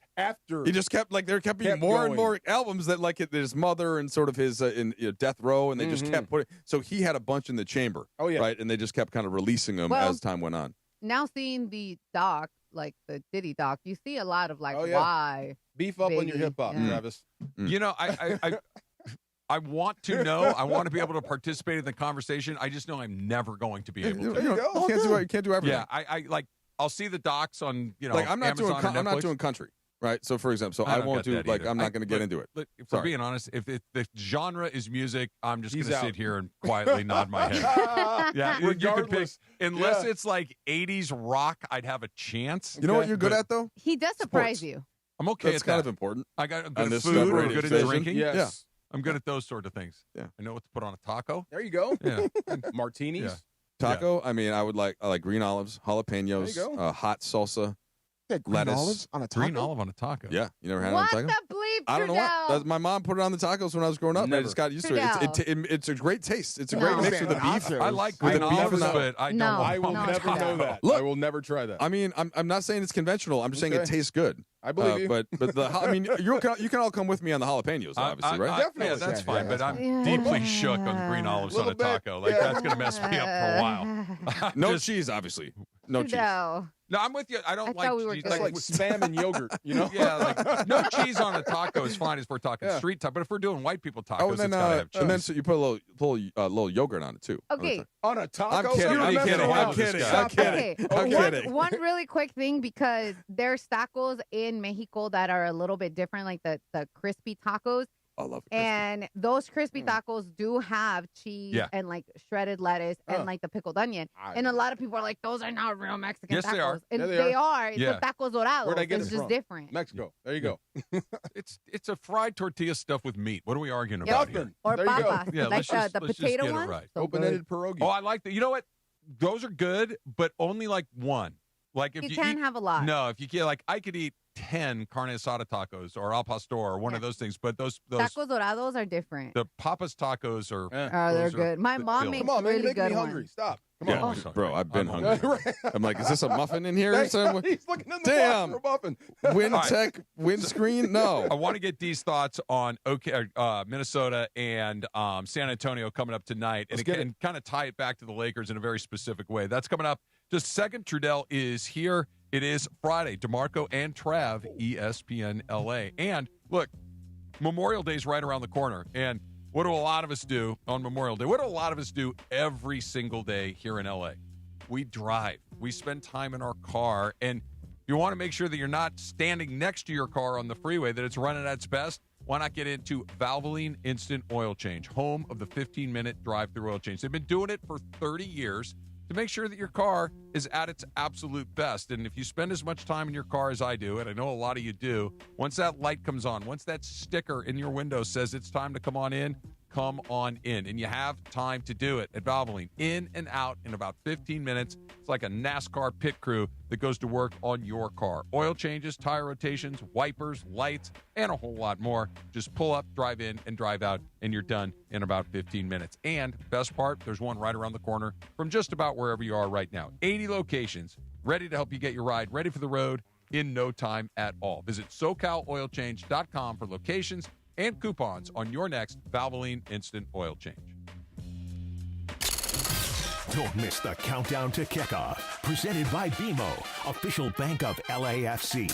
On the next countdown to kickoff presented by BMO, I got my good friend and broadcast veteran Mark Rogandino calling into the show to talk LAFC, Angel City FC, and all things MLS. Plus, we're getting you ready for LAFC's next match as they visit first place Nashville SC. It's countdown to kickoff presented by BMO, Sunday at noon on 710 ESPN and the ESPN LA app. BMO presents Countdown to Kickoff, hosted by Mario Ruiz on ESPN LA. He's the son of a school teacher and Navy veteran who built a company worth billions and walked away from it. Tom Steyer, pledging to give away half of everything he earned to charity and fight for Californians. So when out-of-state corporations weren't paying their fair share of taxes, Tom Steyer led the fight for Prop 39 and won, making sure no one takes advantage of California and gets away with it, and earning California billions of dollars for our schools. Tom took on big oil to stop them polluting our air and water and smashed them. Tom fought for free school lunches, so no child goes hungry while learning. Tom Steyer, strong enough to take on the special interests crushing us with the cost of living. As governor, Tom will stop Wall Street from buying up middle-class homes, lower utility rates by 25%, and ban corporate PAC money from polluting our politics. Other politicians talk, Tom Steyer gets it done. Ad paid for by Steyer for Governor 2026. John Ireland here, and when it comes to vodka, I like a winner, and Blue Ice Vodka delivers. America's largest potato vodka. Double gold rated, just 64 calories an ounce, and made from Idaho potatoes. Clean, smooth, no additives. Blue Ice Vodka. Vodka with standards. Los Angeles, if you missed out on any action this past season, don't make the same mistake. Secure your spot in the Rams house for 2026. Watch every home game next year with big-time matchups against the Bills, Chiefs, Cowboys, and Packers. In addition, enjoy home playoff ticket access, interest-free monthly payment plans, and stadium event pre-sale access. Visit therams.com/2026. Again, that is therams.com/2026. Don't miss out on any of next season's action. Get your Rams season tickets today. Hey guys, it's Sedano. As a parent, I want what's best for my kids. But when hard things like divorce or neglect happen, and kids don't get the support they need, they can develop toxic stress and serious health issues. Learn how supporting your child's feelings can give them a stronger start at first5california.com. Rams fans, D-Far here. The Rams are making history in 2026, heading to Melbourne, Australia to face the Niners. You can be there. I've teamed up with True Fan Travel to hook you up with the ultimate fan experience. Game tickets, hotels, exclusive events, even a chance to meet me all in one package. This isn't just a trip, it's a once-in-a-lifetime experience. Spots are limited. Don't wait. Visit TrueFanTravel.com right now and secure your spot. That's TrueFanTravel.com. See you there. If you have ever thought about remodeling your bathroom but were worried it would take too long or cost too much, then stop worrying. Right now, Jacuzzi Bath Remodel has designed a collection of high-quality custom products and perfected the one-day remodeling experience so you can enjoy your new bathroom faster than ever before. It's a worry-free bath remodel from the most trusted brand name in the business, Jacuzzi. A jacuzzi bath system fits in your existing tub space. It's a no-mess installation with an amazing style selection, factory-certified installers, and a limited lifetime warranty. Call 800-717-4599. That's 800-717-4599 right now and get 50% off installations with no interest and no payments for 12 months. Replace that old bathtub today with a walk-in shower for a safer bathing experience. If you have lived in your home for over 15 years, it's time to remodel your bathroom. For a virtual or in-home appointment, call 800-717-4599. That's 800-717-4599. 800-717-4599. You're listening to the DeMarco and Travis Afternoon Show on 710. Do your ears work? They do work. No, Back to DeMarco and Travis. Way too easy. Come on, man. Did you like the campy 60s Batman? I do. Pow, bang, bing, zing. Adam West always held his hand like this. You ever notice that? He would always hold his hand and talk like that. Yeah. That was my guy. Yeah. Yes. I loved when Kato came in, though. Bruce Lee. Yeah. That was cool. Yeah, that was a weird show. Trevor, I know you're gonna we're gonna talk a little NBA here, but just we may be having a game 7 in the East. Oh yeah. Detroit's hanging they're in. up 13 early in the third quarter. Come on, Detroit. And they were up 10 for most of the first half. Cleveland made a late run to cut it to 3 at halftime, but Detroit came out great in the third quarter. It's in Cleveland. They're trying to send it back to Detroit. So let me ask you this: what gap does the lead? How big does the lead need to be before you're like, okay, they got it? Because 13's not it, dude. It's so crazy how this changed. Like when I started in the NBA, 100%. If the Lakers and like Phil Jackson, Kobe, Powell, if they were up 10 with like 10 minutes left in the fourth quarter, it's like game over. Yeah. Right? Now, the rule used to be, like what Phil Jackson would say, though, to be comfortable, you got to be up 10 with 6 minutes left. Right now, it's like you could be up 9. The Pistons were up 9 with 3 minutes left. Yeah. And lost the game 5. And so it's a bit of it's two things. It's the 3-point shot, obviously, and it's the pace. Yeah. And those things have evolved so much. And No lead, like even a 20-point lead now feels like you're in trouble, but it's not over. Exactly. If the Pistons were up, that's why I said they're up 13, but they are in no way safe at all. Now, this series, a lead like that's a little bit more prevalent than a series with like, let's say it's like, OKC or San Antonio when they're like, but when just because of the defensive nature of this series with Detroit. But even so, if you're up 30, you're good. 30 feels if like you're it's 30, a lock. You're good. 30, you're usually pretty good. But 20, it's like 20. If the Pistons, let's see, the math that I would do now is for me to say that the game's over, like it would have to be at least 20 to start the fourth quarter. Yeah. If you're up 15 to start the fourth quarter, it's not over. No, yet. not even close. Yeah. But if it's 20, it's like, all right, even then I think you should be able to manage a quarter up 20. All right, so let's go to the game that's coming up later tonight, Minnesota and San Antonio. San Antonio has a chance to close it out. And in Minnesota, in Minnesota. Yep. If they do, we're going to get OKC and San Antonio. And I think that just now that the Lakers are out, that's what I want to see. I want to see that matchup because I want to see Wemby. Yes, I want to see the best team in the league in OKC. And, you guys were talking during the break about some of the things the Lakers might be able to do this offseason to try to improve the team. And obviously, everybody's going to do everything they can to try to make the team as good as it can be. That being said, are we just getting ready to see these two guys punch each other in the face for the next 5 or 6 years? OKC and San Antonio just go back and forth and back and forth and back and forth. And I understand injuries happen, stuff happens, guys get unhappy, they move on. But it feels like we are at the very beginning of two heavyweights that are going to be around for and no matter what everybody else does, you're going to need something really freaky to happen to punch in with those guys. I mean, so the short answer that nobody around the league likes, but is yes. The short answer is yes. If you just look at the combination of youth and picks going out into the future and all of that, so San Antonio, I'm not looking at it right now, but I think Wemby is 22. I think Castle's 21. I think Harper's 20. I think so. It could be DeAndre could check. I think it could be off a year or two, but they're all in the very early 20s, right? In OKC, everybody's still pretty young. The only difference there is that next year starts the max for Chet and the max for J-Dub, and Shea is obviously already on it. NBA economics. But they are built because everyone else is on a team option. They got all these young guys. We just saw what their most recent second-round pick, A.J. Mitchell, can do now.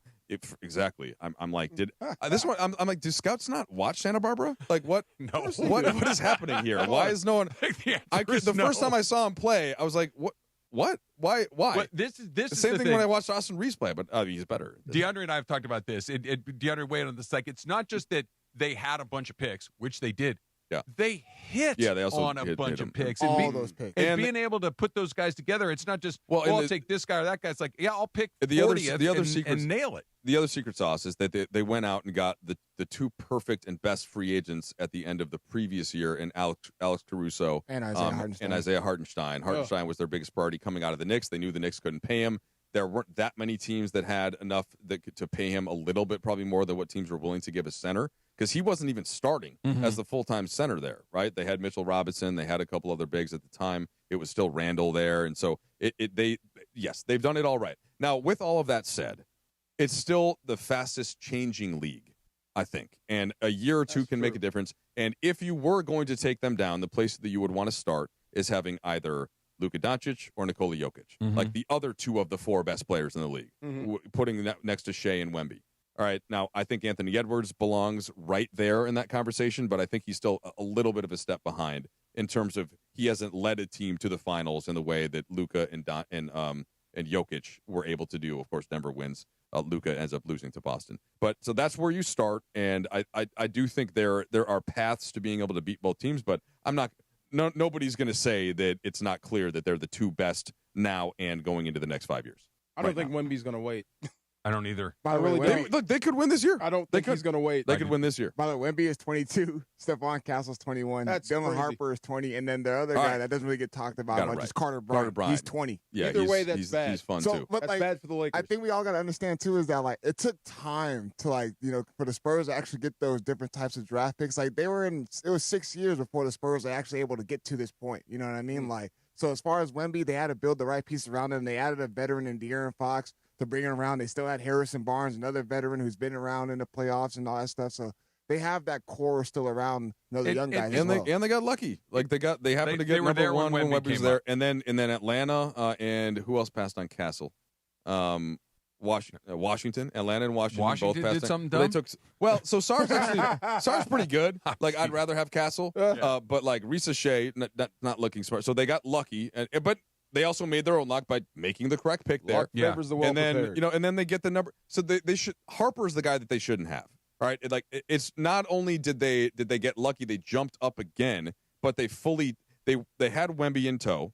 They didn't try. They limited his minutes. They were playing him like 22, and then they were, whenever the Spurs were playing well, they would take Wemby out. Yeah. And then he had the blood clotting issue, which they just wouldn't have been able to if that didn't happen. They wouldn't have been able to be as bad for them to get Harper. Yeah. So they also get ridiculously lucky in the 3 state drafts. Here's the fear is the wrong word, but it just like kind of looking at the timeline of all the things that we're talking about. And I think that's the thing that's most intriguing to me is the timeline that these different stars are on and the different teams are on. Like the timeline for Wemby, we're at the very beginning. The timeline for Shea, it's not the beginning, but we're still in call it the first quarter. Chapter 2, yeah. Right? Luka and Jokic are somewhere in the middle of their book. Intermission. Well, right? Luka's 27. Not old, but then you look at like Steph, you look at Durant, you look at LeBron, you look at those older guys. Like they're at the end, and you're moving into Act 2 because Wembenyama is who he is. Because Luka's the same age as Shea. Is what he is. It just feels, but the SGA piece plus the other pieces around him, Chet and all these other things. Like I just fear that, and Jokic got his, but that Doncic has gotten close, but had like. I wonder if as the old guys go out, instead of the middle guys kind of ascending, that the young guys just jump to the top of the line. Wemby might. He might. He might. All right, we got He's already at the top of the line. Yeah. We got a little shop talk coming up next. Before we do that, let me remind you about the OC Sports Awards, top athletes, big moments, one night. I will be hosting the OC Sports Awards on June 18th at Angel Stadium. You can celebrate greatness, be part of one of Orange County's premier sports nights. Get your tickets right now at the OCSportsAwards.org. Shop talk coming up next. All right, Rams fans. The Rams are heading to Australia to take on the hated 49ers in Melbourne. And I'm telling you right now, if you ever thought about doing something big as a Rams fan, this is your opportunity. Do not miss this. True Fan Travel is the only way to go. They put together a great package, incredible Rams experience down under, and I'm excited to be a part of it. This trip will have it all for you. We're talking premium hotels, official game tickets, exclusive events, parties, sightseeing, all handled for you. All you got to do is show up and have a great time and enjoy it. And listen, I've played this game. I know what moments like this mean. The first NFL game ever in Australia, that's the kind of thing you're going to remember forever. So bring a lot of cameras and your phone. We're talking September 11th, 2026. Melbourne Cricket Grounds, one of the most iconic stadiums in the world. It's huge. So join me in Australia. Spots are limited, and once this fills up, it is gone forever. This is not just a road trip, it's history, so be a part of it. Secure your spot right now at truefantravel.com. That's truefantravel.com, and get ready to make history. History. Trust me, this is one of those you had to be there moments, so do not miss it. Hey guys, if you're heading into summer without a medical emergency kit, you're taking a risk most people don't think about until it's too late. Summer colds linger and can turn into sinus infections that could last for weeks. Getting sick right before vacation can derail everything. And when you're traveling, finding a doctor and a pharmacy can be really stressful. That's why I ordered a medical emergency kit. It's like having an urgent care and a pharmacy right at home. It includes essential prescriptions like amoxicillin and generic Z-Packs to treat wide ranges of common and serious illnesses. So if you wake up sick, at home or on the road, you already have what you need. No waiting for your doctor, no hours at urgent care, no pharmacy lines, no copays. You just match your symptoms to the right prescription in your guidebook, or you call the telemedicine doctor standing by. Start on your bed sooner and feel better faster. Every home needs at least one medical emergency kit. Order yours online in minutes and it's shipped to your door. Save $45 with our promo code 710 at urgentcarekit.com/710. Promo code is 710 at urgentcarekit.com/710. I took Mom to catch a ball game. Is it time to pick her up yet? Now your top reasons to visit Morongo. Morongo's Travel Center always has the lowest price gas around. Number 2. Tommy Bahama Gift Giveaway, May 19th, 10 a.m. to 10 p.m. And the number 1 reason. It's finally back. Smoking good times. 3 cigars, scotch tasting, a food spread, and live music. May 17th, 5 p.m. Morongo, good times. Hey, it's producer Laura, joined by Jerry, the founder of Amor Salsita. And on my carne asada, listen, the food always matters. And girl, lately, the star of our table has been Amor Salsita. That's exactly why we created it. Fresh, authentic salsas meant to be shared with the people we love. And if you want a great pairing, sweet heat mango habanero with some fish tacos is a must. My favorites are the hatch avocado mixed with the salsa roja. It's bomb. Visit amorsalsita.com and grab Amor Salsita at Albertsons, Vaughn's, or Pavilions in the produce department. Amor Salsita, the heart of every table. What if I told you the next great story in Los Angeles isn't happening on the court? It's happening in Glendale. Hi, it's Momo, Ramona Shelburne. At Hyundai of Glendale, it's not just a grand opening, it's a fresh start. Right now, lease a brand new 2026 Hyundai Palisade SE for just $299 a month. Comes with owner's assurance and America's best 10-year, 100,000-mile powertrain limited warranty. Call 818-222-8000 or check them out, HyundaiofGlendale.net. $299 per month plus tax. Close in lease for 24 months. $43.99 cash due from customer plus $500 lease cash. $48.99 due at signing plus government fees and tax. Unapproved above average credit through HMS. No security deposit. 7,500 miles per year. 20 cents per excess miles. Expires 5/31/26. Pizza Hut is bringing the heat with their new hand-tossed crust. Crispy and golden on the outside, soft and fluffy on the inside, finished with buttery garlic parm seasoning in every bite. And right now, grab a large pizza with any 3 toppings for just $11.99, delivery or carryout. When you're hungry for big flavor, keep the Pizza Hut coming with the $11.99 large 3-topping deal. Order now at pizzahut.com or download the Pizza Hut app. Limited time offer. Additional charges for extra cheese and toppings, stuffed crust, and original pan.